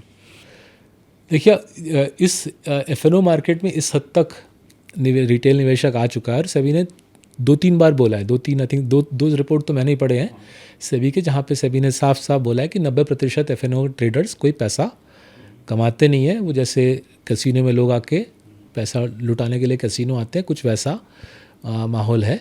तो सेबी ने 2 बार क्लियरली बोला है कि एफएनओ, 2 बार एटलीस्ट मैंने सुना है, शायद उससे भी ज़्यादा सेबी ने बोला होगा कि एफएनओ मार्केट में रिटेल निवेशक को ज़्यादा खरीदा बेची नहीं करनी चाहिए। बट हो क्या जाता है कि एक नशा सा फैल जाता है, तो जब एक बार नशा फैल जाता है जुआ का, उसको रोकना मुश्किल हो जाता है, वो रेगुलेटर हो या कोई आम निवेशक का वेलविशर हो। कुछ वैसे माहौल में आज हम हैं। अब देखिए आगे कहाँ बढ़ते हैं। आपने माइक्रो कैप में बड़े क्रैश की, बड़ी गिरावट की चेतावनी दी थी। ट्रिगर क्या होगा? लोन रिडम्पशंस, म्यूचुअल फंड रिडम्पशंस होंगे, लोन डिफ़ॉल्ट्स होंगे, क्या ट्रिगर होगा जहां से आपको लगता है कि माइक्रो कैप्स में एक बड़ा करेक्शन आएगा, क्योंकि फंडामेंटल्स तो कंपनियों के साथ नहीं है? तो देखिए, ट्रिगर इतना ही होगा कि जो लोग इसके अंदर इंट्राडे ट्रेडिंग कर रहे हैं, जैसे मैं बोल रहा हूँ डिलीवरी वॉल्यूम तो कम है, ऐसा तो कोई है नहीं, ऐसा तो दिख नहीं रहा कि लोग खरीद के शांतिपूर्वक तरीके से बैठे हैं और फिर जब मुनाफा ऊपर आ रहा है, जब मुनाफा हो रहा है फिर बेच रहे हैं। दिख रहा है कि डे ट्रेडिंग, इंट्राडे ट्रेडिंग भयंकर हो रही है। सो जो लोग इसके पीछे इंट्राडे ट्रेडिंग कर रहे हैं वो कौन है मुझे पता नहीं, बट जिस दिन वो लोग डिसाइड करेंगे कि अब बहुत हो गया इंट्राडे ट्रेडिंग माइक्रो कैप में, जिस दिन वो डिसाइड करेंगे कि अब बहुत मौज मस्ती कर ली, उस दिन मुझे डर है कि ये वाला ढांचा नीचे। और इसमें फिर म्यूचुअल फंड इन्वेस्टर भी लूज़ करेगा, क्योंकि उसने भी उसका भी पैसा गया हुआ है। हाँ जी, म्यूचुअल फंड्स का भी निवेश है इस क्षेत्र में। हाँ जी, एक सवाल बराबर चर्चा में होता है, डिफेंस स्टॉक्स 10 से 15 के पी मल्टीपल पे ट्रेड कर रहे हैं, ये बबल है या फंडामेंटल है? देखिए, कुछ वास्तविकता, कुछ लॉजिकल बेसिस है इनमें, बिकॉज भारत सरकार साफ साफ बोल रही है, सिंदूर के बाद भारत सरकार साफ साफ बोल रही है कि हम खर्चा बढ़ाएंगे डिफेंस पे और अब हिंदुस्तानी कंपनी से हम डिफेंस का सामान खरीदेंगे। तो उस बेसिस पे डिफेंस स्टॉक्स में कुछ हद तक रैली की लॉजिक बनता है। जहाँ पे थोड़ा इलॉजिकल मुझे लग रहा है कि डिफेंस कोई छोटी मोटी चीज़ तो है नहीं, ये तो है नहीं कि मैं अपने घर के लिविंग रूम के लिए कलर टीवी ले रहा हूँ। तो Indian army, Indian navy, air force जब कुछ खरीदती है, जहाँ तक मुझे पता है, वो बहुत लंबा ट्रायल चलता है, एंड फॉर गुड रीज़न लंबा ट्रायल चलता है, बिकॉज लोगों की ज़िंदगी मौत का सवाल है, हमारे देश के सिपाहियों के ज़िंदगी मौत का सवाल है। तो लंबा ट्रायल चलता है, तो जाहिर है प्रोक्योरमेंट की जो प्रतिक्रिया है वो भी लंबी चलती है। तो उसको अगर हम मद्देनज़र रखें तो मुझे थोड़ा सा डिफेंस स्टॉक्स में जोश थोड़ा सा बेजार लगता है, क्योंकि डिफेंस स्टॉक्स का जो वैल्यूएशन है वो सजेस्ट कर रहा है कि दबा के धंधा आएगा और रफ्तार से धंधा आएगा, लेकिन जो हिस्ट्री है डिफेंस प्रोक्योरमेंट की वो सजेस्ट करता है कि सारा काम सोच समझ के कई साल लगते हैं एक प्रोक्योरमेंट साइकिल को ख़त्म होने में। एक सवाल वैल्यूएशन पर, भारत में टेक्नोलॉजी और बीएफएसआई पर ज़्यादा फोकस है, इनका वैल्यूएशन इसलिए ज़्यादा है कि सारा फोकस इन पे है? जैसे अगर आप बीएफएसआई को देखें तो 20x के मल्टीपल में, ये रियल ग्रोथ को दर्शा रहा है या ये केवल सेक्टोरल अपॉर्चुनिटीज़ लिमिटेड हैं, सेक्टोरल हाइप है, इसलिए हमको इतने वैल्यूएशंस देखते हैं? देखिए, बीएफएसआई में दो अलग अलग प्रकार के प्ले हैं। तो ये स्टॉक मार्केट वाले प्ले, जहाँ पे मार्केट में तेज़ी है तो ये स्टॉक मार्केट वाले प्ले, वो वेल्थ मैनेजर हो, ब्रोकर हो, एक्सचेंज हो, कस्टोडियन हो, तो जो स्टॉक मार्केट वाले प्लेस हैं, exchanges, clearing houses, brokers, wealth managers, उनका वैल्यूएशन पूरा स्टॉक मार्केट के उतार चढ़ाव के साथ जुड़ा हुआ है। तो वहाँ पे कुछ लॉजिक लगाने की उतनी आवश्यकता नहीं है। बस अगर आप ये वाले शेयर खरीद रहे हो तो आपको जाहिर है कि आपको उम्मीद है कि ये मार्केट की बुल रन बरकरार रहेगी। अब आते हैं लेंडर्स के ऊपर, राइट। लेंडर्स के ऊपर स्थिति ऐसी है कि क्वालिटी बैंक्स, राइट, जो अच्छे बैंक्स थे, कुछ हद तक वो बैक सीट लिए थे वो कोविड के 4 साल, और पीएसयू बैंक्स अग्रसर थे वो 4 साल। पीएसयू बैंक्स को ग्रोथ मिला, एनपीएस भी सहमे हुए थे, तो पीएसयू बैंक्स ने 3x, 4x, 5x दिया कोविड के 3-4 साल बाद में, और प्राइवेट सेक्टर बैंक्स कुछ हद तक पीछे रह गए। अब वो सिचुएशन मुझे लगता है फिर से बदल रहा है, फिर से प्राइवेट जो जमे हुए प्राइवेट सेक्टर बैंक है वो आगे आ रहे हैं, पीएसयू बैंक्स को टक्कर दे रहे हैं, और वहाँ पे रिमेंबर बैंकिंग में लाइसेंस आरबीआई नहीं बांटती, तो नए लोग आने की उतनी आशंका नहीं है, कंपटीशन की आशंका उतनी नहीं है। इसलिए अगर इकोनॉमी ग्रोथ थोड़ा कमज़ोर रहा, जो जमे हुए प्राइवेट सेक्टर बैंक है उनकी ओवर द नेक्स्ट 2-3 ईयर्स दबा के पैसे कमाने की उम्मीद है, बिकॉज बैरियर टू एंट्री है, रेगुलेटर लाइसेंस नहीं देती, और कोविड के बाद जो माहौल था पीएसयू बैंक्स के फ्लरिश करने का, वो कुछ हद तक वो माहौल चेंज हो रहा है। सौरभ, अपने बातचीत में आप क्रिकेट की एनालॉजी का बार बार इस्तेमाल करते हैं। आज की स्थिति जब हमारे लिए एक तरफ डोनाल्ड ट्रंप के फैसले हैं, जो ग्लोबल पूरे मार्केट में अनसर्टेनिटी है, भारतीय बाजार में लिक्विडिटी मैनिपुलेट हो रही है, ग्रोथ में स्लो डाउन है, अगर इस दौर में किसी को निवेश करना हो तो आप किस क्रिकेटर को, किस बैट्समैन को बीच में लाना चाहेंगे, जिसकी तरह से एक इन्वेस्टर को मार्केट में बिहेव करना चाहिए? देखिए, मेरे ऑल टाइम फेवरेट रहे राहुल द्रविड़। आई थिंक राहुल द्रविड़ की जो सोचने की और क्रिकेट खेलने की शैली, और उनके केस में सोच और क्रिकेट खेलना जुड़ जाता है, वो मुझे बहुत अपीलिंग लगता है। तो आई थिंक माहौल आ गया है फिर से राहुल द्रविड़ बनने का। बीच में हम जैसे लोग जो द्रविडियन तरीके से खेलते थे हम थोड़ा पीछे रह गए कंपेयर टू जो नए जनरेशन के T20 प्लेयर्स हैं, सूर्य कुमार नए जनरेशन के जो क्रिकेट T20 हीरोज़ हैं, वो जाके वर्ल्ड कप भी जीत के आए, राइट। बट उन्होंने स्टॉक मार्केट में भी बहुत कमाल किया 2021, 22, 23, स्पेशली 22, 23, 24, राइट। उसमें से 22, 23 पे मैं स्पेसिफिकली वो T20 का माहौल था। आज खरीदो 3 महीने बाद डबल में बेचो, फिर खरीदो, राइट। तो जब इकोनॉमी में चारों तरफ ग्रोथ दिखती है तब T20 वाले प्लेयर का बोलबाला रहता है। गुड फॉर देम, उनको भी अपना टाइम चाहिए इन द सन। IPL हर साल आता है ना, 8 हफ्ते के लिए IPL आता है। बट बाकी जो साल के 10 महीने होते हैं, राइट, एंड बाकी जो दशक के पूरी सदी होती है वो राहुल द्रविड़ की सदी होती है, जो शांति से दृढ़ संकल्प से जमा के खेले और बोले कि मुझे कोई जल्दी नहीं है, I have all the time in the world, मैं लॉन्ग गेम खेल रहा हूँ। तो आखिरकार वही इंसान 10,000 रन बनाता है, वही इंसान सबसे ज़्यादा cricket deliveries in the history of cricket खेलता है, और वही इंसान इंडिया को बार बार जिताता है। अगर आप देखिए सबसे ज़्यादा ओवरसीज़ विक्ट्रीज़ राहुल द्रविड़ ने इंडिया को जिताए। आते हैं आपके सबसे महत्वपूर्ण और पसंदीदा चीज़ पर, जिससे आप इन्वेस्टमेंट की रिसर्च की दुनिया में लेके आए एम्बिट से, और जिसका शुरू किया फॉरेंसिक अकाउंटिंग। आपकी फॉरेंसिक अकाउंटिंग पिछले 10-12 सालों में स्क्रीन कैसे बदली है?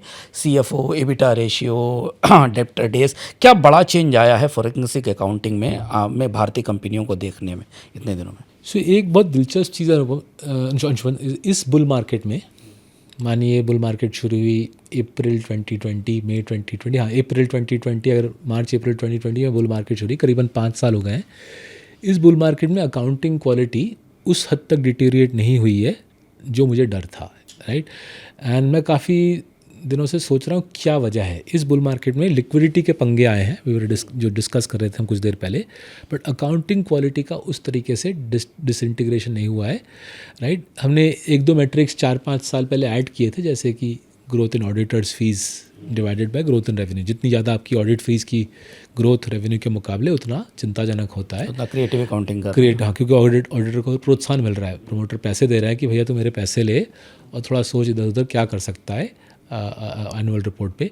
But by and large accounting quality इस बार मजबूत रही है। आई नो जनसॉल हुआ है, एक आध बैंक पे कुछ प्रेशर है, एंड ये बात भी सही है कि इस बुल मार्केट में सबसे कमज़ोर जो कंपनी जिनकी अकाउंटिंग सबसे कमज़ोर है उनका शेयर प्राइस सबसे ज़्यादा भागा है। बट वो हर एक बुल मार्केट की स्टोरी है, सबसे कमज़ोर अकाउंटिंग वाले कंपनीज शेयर प्राइस सबसे ज़्यादा उनकी छलांग मारती है। लेकिन ओवरऑल अकाउंटिंग क्वालिटी मुझे डिटेरिएट होते दिख नहीं रही है। As I said, liquidity is the big game in this bull market, right. तो कुछ हद तक 90s वाली झलक फिर से। 90s में भी अकाउंटिंग फ्रॉड थे, बट बिग स्टोरी था लिक्विडिटी को लेके खिलवाड़ करना। इस बार भी लग रहा है अकाउंटिंग क्वालिटी में ठीक है, low quality accounting company had a good run, but वो तो हर देश में होता रहता है बुल मार्केट में। अकाउंटिंग में उतना बड़ा डिटेरिएशन नहीं दिख रहा। चिंता जहाँ पे हो रही है लिक्विडिटी लेके क्या हो रहा है। 2 चीज़ें से एक साथ इसमें पैराडॉक्स दिखता है। एक तो इंडसइंड का केस बहुत यूनिक केस हमारे सामने निकल कर आया। बैंक में BFSI सेक्टर की अकाउंटिंग रिस्क के जोन में पहुंच गई इंडसइंड के साथ। जेंसोल का भी एक केस था, जेंसोल को भी हमने सामने देखा। कॉर्पोरेट गवर्नेंस और अकाउंटिंग मैनेजमेंट, अकाउंटिंग फ्रॉड, ये कहीं आपस में पिछले 3-4 सालों में कई जगह मिलते हुए दिखे हैं, जो हमने सत्यम के दौर में भी एक बार देखा था।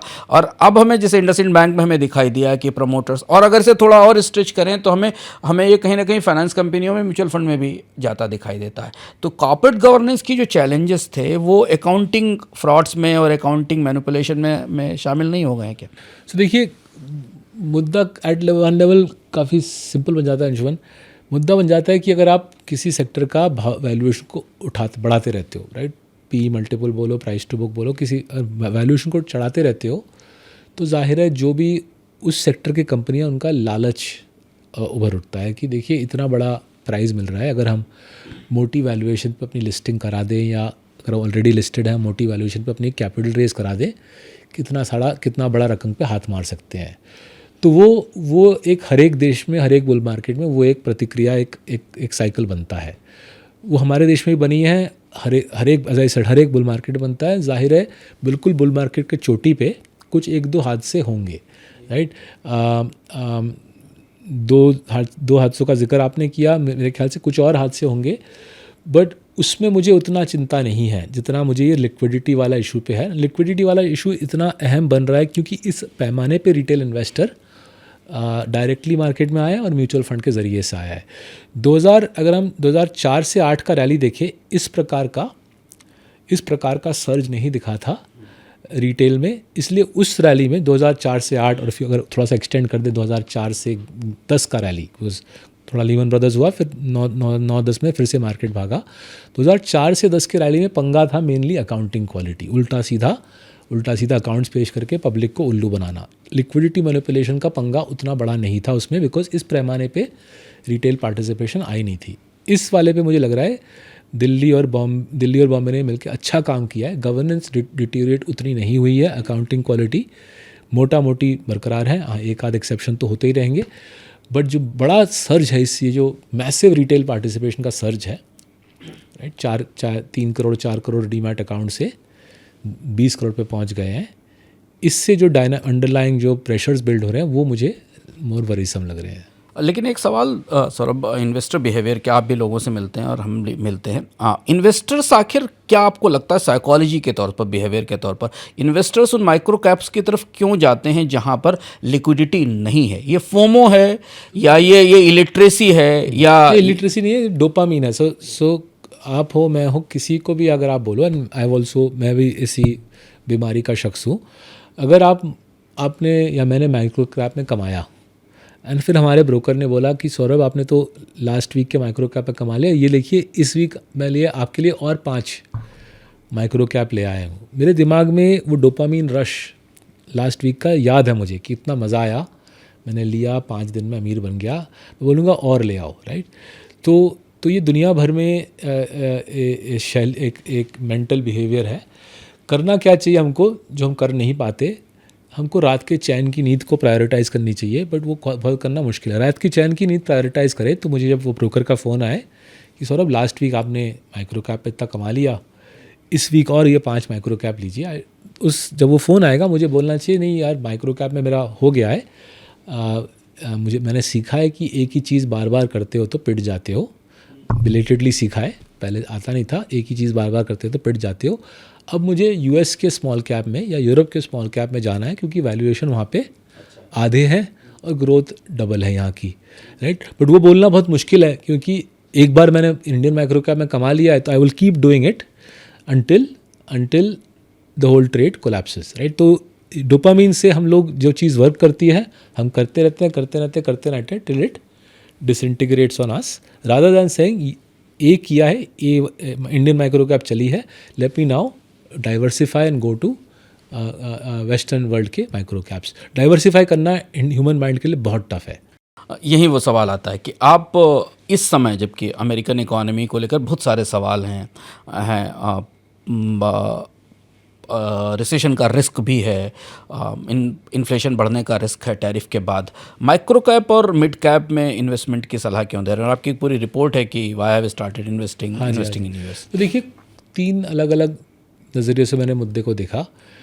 पहला है मेरे खुद के खर्चे, राइट। सो जिस स्टूडियो में हम आप और मैं बैठे हुए हैं, मुझे यहाँ पे कुछ इंडियन मैन्युफैक्चर तो दिख नहीं रहा। जो सारी इलेक्ट्रॉनिक इक्विपमेंट है सारी की सारी इम्पोर्टेड है। कल सुबह मैं एक फ़्लाइट लूँगा, प्लेन भी इम्पोर्टेड होगी, क्रूड ऑयल भी इम्पोर्टेड होगा, और एयरलाइन फ्यूल भी इम्पोर्टेड होगी। मैं एक बेंगलोर में बने आईफोन का बहुत प्राउड ओनर हूँ, लेकिन उस आईफोन के अंदर 80% चीज़ें इम्पोर्टेड हैं। ये सारे खर्चे आपके स्टूडियो ने ये सारे खर्चे रुपीज़ में पे किए, लेकिन इम्पोर्टेड सामान है। कल सुबह की जो मैंने एयरलाइन टिकट ली है वो मैंने रुपीज़ में पे की है, लेकिन सारा खर्चा एक्चुअली इम्पोर्टेड है। और जो मैंने बेंगलोर में बनी आईफोन ख़रीदी है वो भी मैंने रुपये में पे किया है, बट जाहिर है 80% कॉस्ट, 90% कॉस्ट शायद इम्पोर्टेड है, राइट। तो मैंने पहले ये वाला मुद्दा देखा है कि यार मेरे सारी जो निवेश है वो रुपीज़ में है और मेरे ज़िंदगी में 70% खर्चे डॉलर्स में है। तो ये मिसमैच काफ़ी चिंताजनक है, बिकॉज इस मिसमैच का मतलब है जिस करेंसी में मुझे खर्चा करना है उस करेंसी में मैं कमा नहीं रहा हूँ। तो वो एक पहला स्ट्रॉन्ग मोटिवेशन बन गया कि डाइवर्सिफाई करते हैं, जिस करेंसी में खर्चा करते हैं विच इज़ डॉलर्स, उसी करेंसी में कमाते हैं। अब सारे ब्रोकरेजेस के ऐप में तो आ गया है, सारे ब्रोकरेजेस के ऐप में आपको सुविधा उपलब्ध है कि आप विदेशी निवेश, डॉलर निवेश कर लो। दूसरी चीज़ मैंने देखी कि यूएस की जो मार्केट है और यूएस की इकोनॉमी है उसका ताल्लुक उतना नहीं रहा जो पहले था। तो करीबन 2017 तक अंजुमन फॉर 30 इयर्स अमेरिकन कंपनीज़ का प्रॉफिट शेयर दुनिया का, American company share of world profits was 30%। तो टिल 2017 30% शेयर था अमेरिकन कंपनीज़ का वर्ल्ड के प्रॉफिट्स का। 8 साल में वो नंबर 40% हो गया है, right. American company share of world profits has jumped from 30% to, so the profit has increased और the global profits have gone down. नहीं, सो उनका प्रॉफिट दुनिया का बढ़ गया है बिकॉज पूरा जो एआई का ज़माना, सोशल मीडिया का ज़माना, मोबाइल का ज़माना, वो सारा अमेरिका के पक्ष में है, राइट। क्योंकि हम लोग बैठ के चाइना का एआई तो ले नहीं रहे, राइट। अगर लेंगे भी तो सारा चिप तो सारा जो टेक्नोलॉजी का जो माहौल आ गया है, this tech era strongly pro American. तो हमारे देश में जो ग्रोथ होती है वो भी अमेरिका के कंपनीज के, हमारे देश का जीडीपी ग्रोथ भी अमेरिका के कंपनीज के प्रॉफिट ग्रोथ को प्रोत्साहन देता है, राइट। तो ये दूसरी चीज़ मुझे समझ आई, लीविंग असाइड मेरे खर्चे, कि अगर दुनिया का जो टेक्नोलॉजी का प्ले है उसमें फ़ायदा उठाना, उससे निवेश करना है तो अमेरिका में मजबूरन डालना पड़ेगा। और तीसरी चीज़ जो मैंने देखी, ट्रम्प के जो भी करें, ट्वीट करें, कुछ भी बोले, अंडरलाइंग यूएस इकोनॉमी पूरी फायर पे है, आग पे है। Job creation numbers, real wage growth numbers, household debt, right, household debt lowest since Lehman Brothers, corporate debt lowest since Lehman Brothers, job creation आग की तरह जॉब क्रिएशन का सीन है, right. And as a result companies की underlying earnings growth double digit dollar पे चल रही है, राइट। तो एक तो एक्सपोर्ट पोटेंशियल अमेरिका की तगड़ी है बिकॉज सारा टेक वहीं से आता है, उसके ऊपर उनकी डोमेस्टिक इकोनॉमी तोड़फोड़ रेट पे ग्रो कर रही है। जो एक चिंता है यूएस गवर्नमेंट डेट का, बड़ा डेट है, जैसे हर रोज़ अखबार में आता है कि यूएस गवर्नमेंट का डेट उनके जीडीपी से कई ज़्यादा है। वो चिंता कुछ हद तक ट्रंप ने एड्रेस किया है, जो बिग ब्यूटीफुल बिल के उन्होंने खर्चा तोड़ा है, अमीरों को टैक्स ब्रेक भी दिया, खर्चा भी तोड़ा है। उससे शायद कुछ इकोनॉमी पे प्रभाव आ सकता है। But small caps, US small caps की वैल्यूएशन, इंडियन स्मॉल कैप्स की valuation compare to Indian large caps record premium, right. Nifty कुछ 20 टाइम्स फॉरवर्ड पे, इंडियन स्मॉल कैप 32 पे, right, record premium to large caps. America में उल्टा हो गया है, अमेरिकन स्मॉल कैप्स का discount to American large caps highest in 26 years, right. तो वहाँ पे स्मॉल कैप्स इंडिया के मुकाबले आधे वैल्यूएशन पे प्राप्त है और अर्निंग्स ग्रोथ डबल है। तो मुझे लगा डाइवर्सिफाई करने में लॉजिक बनता है। तो आपकी दो थीम हैं, diamond and the dust and coffee can investing. इस समय ये दोनों थीम्स कैसे रिलेवेंट हैं इन्वेस्टर्स के लिए? तो देखिए, जब भी going back to the Dravid वाला एग्जांपल, अगर मानिए कोई फ्लैट पिच पे हम खेल रहे हो, वो इंडिया में हो, साउथ अफ्रीका में, अगर फ्लैट पिच पे खेल रहे हो तो राहुल द्रविड़ जितना रन बनाएंगे शायद बाकी बैट्समैन भी उतना ही रन बना लेंगे। तो इसलिए द्रविड़ की जो शान है, द्रविड़ की जो स्ट्रेंथ है, वो उसकी उतनी सराहना नहीं की जाएगी, क्योंकि बोलेंगे 4 और लोगों ने शतक जमाया तो राहुल द्रविड़ ने भी शतक जड़ा, कौन सी बड़ी बात हो गई। लेकिन when the going gets tough, मानिए इंग्लैंड में सीमिंग विकेट, इंडिया के अगर हम क्रिकेट इतिहास को देखें, एक राहुल द्रविड़ थे, दूसरे कुछ हद तक सचिन तेंदुलकर जी थे जो सीमिंग विकेट पे शतक जड़ सकते थे। बाकी जो हमारे फ्लैट ट्रैक बुलीज थे, आईपीएल के हीरो थे, सीमिंग विकेट पे उनका 10, 15, 20 रन बना के विकेट गिर जाता था। तो जब बाहर का माहौल संगीन बन जाता है, इकोनॉमिक सर्कमस्टांसेस डिफ़िकल्ट बन जाते हैं, तब राहुल द्रविड़ जैसा प्लेयर उसकी रियल वैल्यू समझ आती है। Why he should be the most valuable player in Indian history. मेरे ख्याल से जब हम सेना कंट्रीज़ में खेलने जाते थे, which is south Africa, England, New Zealand, Australia, सेना कंट्रीज़ में हमारा सबसे बड़ा सेनापति था राहुल द्रविड़, राइट। तो उसी तरीके से हम निवेश को भी सोचें, माहौल डिफ़िकल्ट बनता जा रहा है, डिफ़िकल्ट माहौल में चैम्पियन फ्रेंचाइजेज़ मेरे ख्याल से फिर से सामने आएगी। जो मेन और बॉयज़ हैं उनके बीच में फासला फिर से नज़र आएगा, और वुमेन और गर्ल्स में भी फासला फिर से नज़र आएगा। तो इसलिए हमारा जो डायमंड्स इन द डस्ट और कॉफ़ी कैन इन्वेस्टिंग वाली किताबों की फ़िलॉसफी है, मेरे ख्याल से फिर से महत्वपूर्ण बनेगी, फिर से उसकी रेलेवेंस जाहिर होते हुए दिखेगी।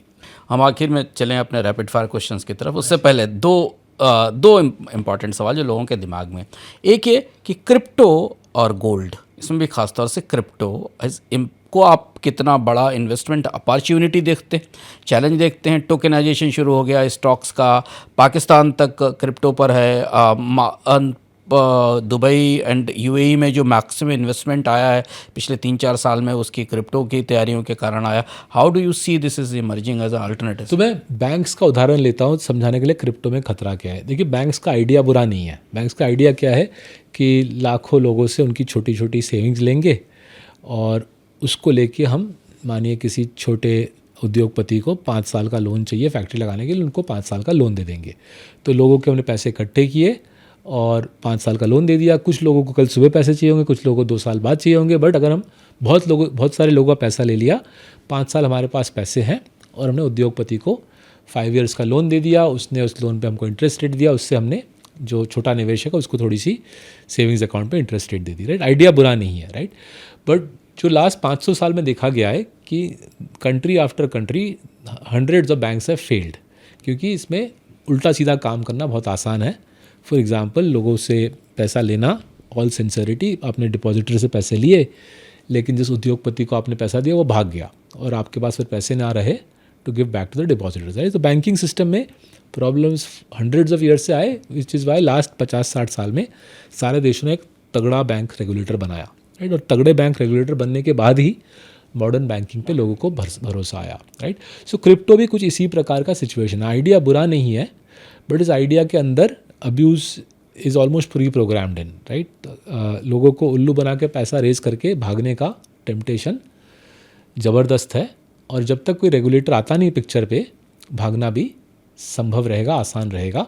तो क्रिप्टो का जो फॉर्मेट है, it will go through multiple layers of iteration. Regulation में आएगा, रेगुलेशन के दायरे में आएगा, और एक बार रेगुलेशन के दायरे में आ गया तब हम सोचेंगे as to whether one should invest. But आज के डेट में क्रिप्टो में इन्वेस्ट करना कुछ ऐसी बात हो गई, 150 साल पहले भागते हुए जाके बैंक में अपनी सारी ज़िंदगी की जमा पूंजी डाल देना।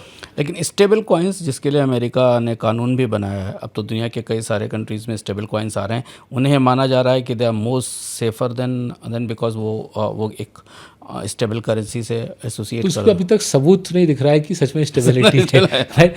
किसी चीज़ को स्टेबल कॉइन बोलने से उसकी स्टेबिलिटी की गारंटी नहीं, स्टेबिलिटी की गारंटी नहीं आती ऑफ्टन। लेकिन इतना इंस्टीट्यूशनल इन्फ्लो, 14-14.5 बिलियन डॉलर का इन्फ्लो एक पिछले कुछ महीनों में क्रिप्टो एसेट्स में हुआ है, और सारे बड़े फंड्स पैसा डाल रहे हैं।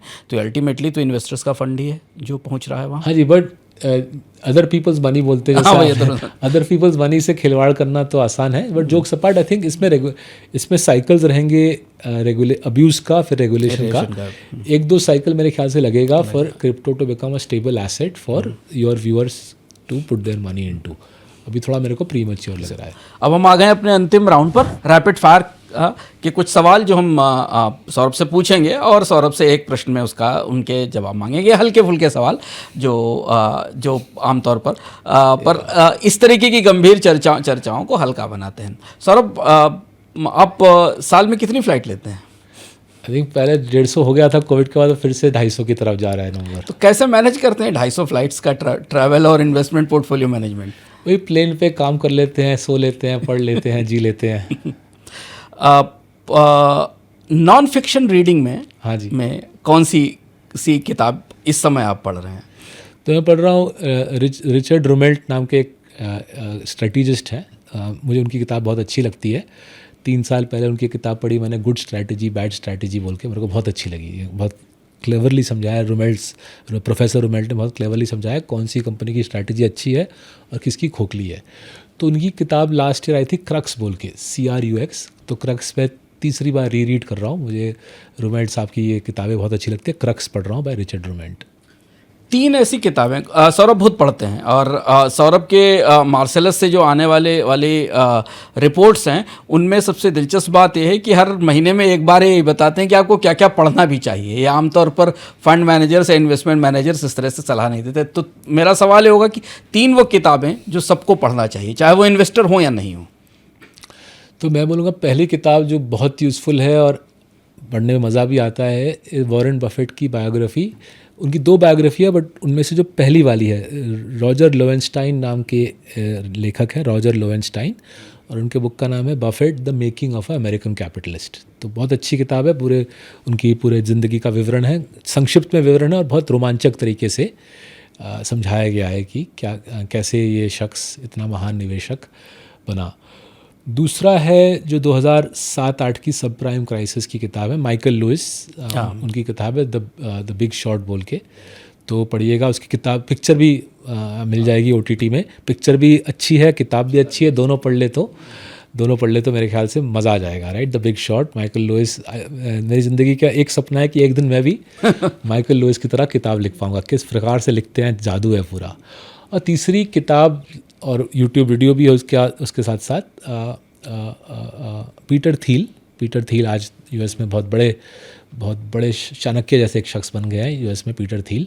मैं काफ़ी सालों से उनकी किताब पढ़ रहा हूँ। उनकी किताब भी आप पढ़ सकते हो, लेकिन उससे भी बेहतर है अगर आप YouTube में जाओ, एंड YouTube का जो सर्च इंजन है उसमें आप लिख दीजिए कॉम्पिटिशन इज़ फॉर लूज़र्स, तो आपको पीटर थील का 1 घंटे का एक वीडियो मिल जाएगा।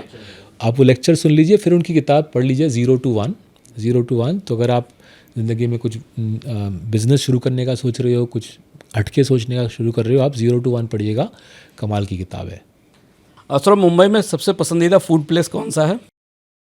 देखिए, मैं मुंबई में ट्रैफिक से दूर रहने की प्रयास करता हूँ, तो मेरे घर के सामने एक जगह है जो ट्रैवल करने की ज़रूरत नहीं होती, उसका नाम है तफ्तून। हाँ, तफ्तून पवई। हाँ, TAFTOON। तो ये GT रोड का जो लेंथ है, अपरेंटली GT रोड काबुल में शुरू होता है और कोलकाता में ख़त्म होता है। कोलकाता वाला एंड तो मैंने देखा है, काबुल वाला एंड तो खैर देखना रह गया है। तो उसके GT रोड के पूरा लेंथ एंड ब्रेड्थ में जो खाना सर्व होता है वो तफ्तून में सर्व होता है, तो मज़ा आ जाता है। नॉर्थ और ईस्ट का खाना मुझे बहुत अच्छा लगता है, नॉर्थ और ईस्ट दोनों का खाना मिल जाता है। पूरी दुनिया में आप जाते हैं, कहाँ जाने का बार बार मन करता है आपको? मुझे सैन फ्रांसिस्को शहर बहुत अच्छा लगता है। एक तो टेक का जो पूरा माहौल है कुछ हद तक मिलता है, अगर आप बे एरिया में चले जाएं, पूरा टेक का माहौल है, जो एक जज्बा होता है वहाँ के लोगों का कि दुनिया में हम कुछ भी कर सकते हैं, वो जज्बा मुझे कमाल का जज्बा लगता है, राइट। एंड मुझ जैसे एज के नहीं, मेरे आधे उम्र के लोग में एक जो जज्बा होता है कि कुछ भी कर सकते हैं। मौसम भी अच्छा रहता है, पहाड़ भी है, समुंदर भी है, बड़ी इमिग्रेंट कम्युनिटीज़ है दुनिया के अलग अलग देशों से। तो सैन फ्रांसिस्को में किताब की दुकान भी कमाल के आउटस्टैंडिंग बुक शॉप्स हैं। तो जब भी काम पे जाता हूँ सैन फ्रांसिस्को में, दबा के किताब पढ़ता हूँ, वहाँ का खाना खाता हूँ और लोगों के जज्बे से प्रेरणा पाने की कोशिश करता हूँ। भारत की ग्रोथ 8-9% की ट्रेजेक्टरी पे लौटेगी या अगला एक डिकेड 6.6 या 7% के आसपास रहेगा? तो देखिए, मैं इसको थोड़ा सा डिफरेंट तरीके से आंसर करता हूँ। मुझे एक कमाल का स्टैट देता हूँ आपको। Over the last 10 years and 20 years दुनिया में 2 ही देश हैं जिन्होंने डॉलर्स में डबल डिजिट रिटर्न दिया है। एक है यूनाइटेड स्टेट्स, दूसरा है इंडिया। दुनिया में और कोई देश, बड़े मार्केट्स में बात कर रहा हूँ, बड़े मार्केट्स में से केवल यही दो बड़े देश हैं, बड़े मार्केट्स जहाँ पे डॉलर में डबल डिजिट ग्रोथ आती है, राइट। शेयर प्राइसेस की टोटल शेयर होल्डर रिटर्न जो बोलते हैं। मेरे ख्याल से ये सिलसिला बरकरार रहेगा अगले 10 साल में भी। शायद अगले 3-4 साल में ना हो, लेकिन अगले 10 साल में भी dollar double digit return India ला पाएगा, US भी ला पाएगी। क्यों ला पाएगी? क्योंकि दोनों देश फ्री मार्केट डेमोक्रेसीज़ हैं, राइट। ये अहम बात है। ये दोनों देश दुनिया के सबसे बड़े फ्री मार्केट डेमोक्रेसीज़ हैं। डेमोक्रेसी मतलब पॉलिटिक्स में कॉन्टेस्टेशन, फ्री मार्केट मतलब कॉरपोरेट लाइफ में कॉन्टेस्टेशन, राइट। चाइना में ऐसी बात नहीं है, रशिया में नहीं है, इवन यूरोप में भी कुछ हद तक सहमी है ये दोनों फोर्सेस। तो दोनों देशों में विश्वास करना चाहिए। दुनिया के सबसे बड़े फ्री मार्केट डेमोक्रेसीज है। 5 लोग इन दोनों देश के बारे में 6 चीज़ें बोलेंगे, आप और मुझे कुछ हद तक इनको डिसरिगार्ड करके अपना दिमाग लगा के ऐसे देशों को बैक करना है। सर, अब आपकी पिछले बातचीत में, चर्चाओं में एशियन पेंट और लिबर्टी आपकी भारत की कहानी बताने वाली 2 पसंदीदा कंपनियां रही थी। आई थिंक रिलैक्सो का जिक्र, रिलैक्सो, एशियन पेंट और रिलैक्सो भारत की कहानी बताने वाली 2 कंपनियां थी। अब कौन सी पसंदीदा कंपनी आपको लगता है जो भारत की? एशियन पेंट्स का अभी भी हमारे पोर्टफोलियो में काफ़ी बड़ा योगदान है। अभी भी हमें उम्मीद है कि वो जो भी कठिनाइयाँ उनको दूसरे कॉम्पिटिटर पेश कर रहे हैं, रेगुलेटर पेश कर रहे हैं, हमें उम्मीद है कि वो उन कठिनाइयों को ओवरकम करेंगे। अगर उनकी हिस्ट्री देखी जाए, उनकी अगर एशियन पेंट्स की हम इवोल्यूशन देखें, ऐसी कठिनाइयाँ कई बार आई हैं, कई बार एशियन पेंट्स उन्होंने झेला है। तो उम्मीद यह है कि एशियन पेंट्स विल रिकवर। मेरा निवेश है थ्रू मार्सेलस का पोर्टफोलियो, मेरे माँ बाप का भी है, हमारे 5000 शेयर होल्डर्स का भी है। आगे जाते हुए हमने 3 साल पहले ट्रेंट में निवेश किया, वहाँ पे भी डाउनटर्न का इफेक्ट दिख रहा है। उम्मीद है कि डाउनटर्न के बाद ट्रेंड फिर से अग्रसर होकर रहेगा। HDFC बैंक से हमारा कुछ 8-9 साल से निवेश है। 3-4 साल HDFC में कमाई नहीं हुई थी, लेकिन लास्ट 1 साल फिर से बैंक की शेयर प्राइस फिर से चल पड़ी है। जैसे मैं बोल रहा था, जो माहौल इंडिया में बन रहा है, इकोनॉमिक माहौल बन रहा है, इस प्रकार की अच्छी कंपनियाँ मेरे ख्याल से अच्छा परफॉर्मेंस, अच्छा प्रदर्शन देगी। मार्सेलस का पोर्टफोलियो जब अंडर परफॉर्म करता है तो वो स्ट्रेस कैसे मैनेज करते हैं? देखिए, उतार चढ़ाव तो बिजनेस में आता ही रहता है। मैं भी, मेरे 20 साल हो गए निवेश की दुनिया, 20 से ज़्यादा हो गए, 23 साल हो गए। 23 साल हो गए, सारी ज़िंदगी ऐसी गुजरी है, अप्स एंड डाउन्स। तो जब अच्छा होता है तब ज़्यादा एक्साइटमेंट भी नहीं होती, जब डाउन जाता है उतना ज़्यादा मायूसी भी नहीं होता। एक मोटा मोटी स्टेबल तरीके से बोर्ड बिज़नेस को चलाना और अपने मोराल को मेंटेन करना सीख गए। और जिन लोगों के साथ काम करता हूँ वो भी हमारे साथ 22-23 साल से जुड़े हुए हैं, तो सबकी एक साथ ज़िंदगी बनी है, तो उतना मायूसी नहीं होता है। एंड अगर मायूसी हो रहा होता तो ये वाला जॉब हमारे लिए, जिसको मायूसी होती है उसके लिए ये जॉब अच्छा नहीं है। जब मार्सेलस का 40% ग्लोबल एलोकेशन है, कन्विक्शन है या केवल हेज है? देखिए, 40% मेरा एलोकेशन है। मार्सेलस के कुछ क्लाइंट्स हैं जिन्होंने हमारे साथ उससे ज़्यादा एलोकेट किया है, कुछ ने कम किया है। और जैसे मैं समझा रहा था, जो सिंपल सा लॉजिक हमने इस्तेमाल किया कि ये दोनों देश, USA और इंडिया, ये दो दुनिया के इकलौते देश हैं जहाँ पे डबल डिजिट डॉलर कंपाउंडिंग प्राप्त की जा सकती है। सेकेंडली, इन दोनों देश का तालमेल, इनकी इकोनॉमिक साइकिल अलग है। अमेरिका की भी दिक्कतें होती हैं, फाइनेंशियल, पॉलिटिकल, हमारी भी दिक्कतें होती हैं, बट वो अलग अलग समय पे होती है, तो इसको लो कोरिलेशन कहा जाता है।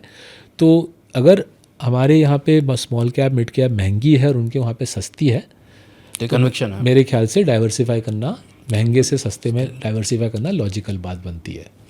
अगली किताब का टॉपिक क्या है? थोड़ा काम कर रहे हैं, सोच रहे हैं। जाहिर है जिस प्रकार के मुद्दे आज हम डिस्कस कर रहे हैं उसी प्रकार के मुद्दों पे कुछ करेंगे, बट कैसे उसको पेश करेंगे, कैसे उसको रेलेवेंट बनाएंगे आपके दर्शकों के लिए, थोड़ा सा उस पर और सोच विचार कर रहे हैं। आखिरी सवाल, रिटायरमेंट गोल क्या है?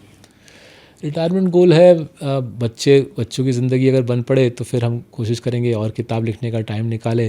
जैसे मैं बोला, माइकल लुइस की तरह किताब लिखने का एक सपना है, बट वो मेरे ख्याल से पार्ट टाइम राइटर नहीं कर सकता। Michael Lewis full time writer है 30 साल से। तो हाँ, Michael Boomerang is one of the best book, amazing writer हैं। तो जो मैंने पढ़ा है कि माइकल लुइस एक किताब 2 साल दबा के काम करते हैं, दबा के मेहनत करते हैं, तो शायद कभी भी हमको ऐसा करने का मौका मिले। अमेरिका में एक जनरेशन है राइटर्स की, मैल्कम ग्लैडवेल और माइकल लुइस, जो किताब को उस तरह से पूरा इन्होंने प्रोजेक्ट के साथ लिखने का शैली बदल दिया। एंड आई थिंक इस लिखने का शैली से कॉम्प्लेक्स मुद्दे, डिफ़िकल्ट मुद्दों को उन्होंने पब्लिक के लिए आसान बना दिया। सौरभ, समृद्धि शास्त्र में आप आए, हमारे साथ इतनी विस्तार से चर्चा की, इतने सारे सवालों के जवाब दिए, हमारे दर्शकों को ये बताया है कि क्या हो रहा है, क्यों हो रहा है और आगे क्या हो सकता है, और निवेश के नए तरीके क्या होते हैं। और इसके साथ हमने जाना कि सौरभ मुखर्जी की इन्वेस्टमेंट की फिलॉसफी और थीम क्या है। आप सबकी प्रतिक्रियाओं का इंतजार रहेगा।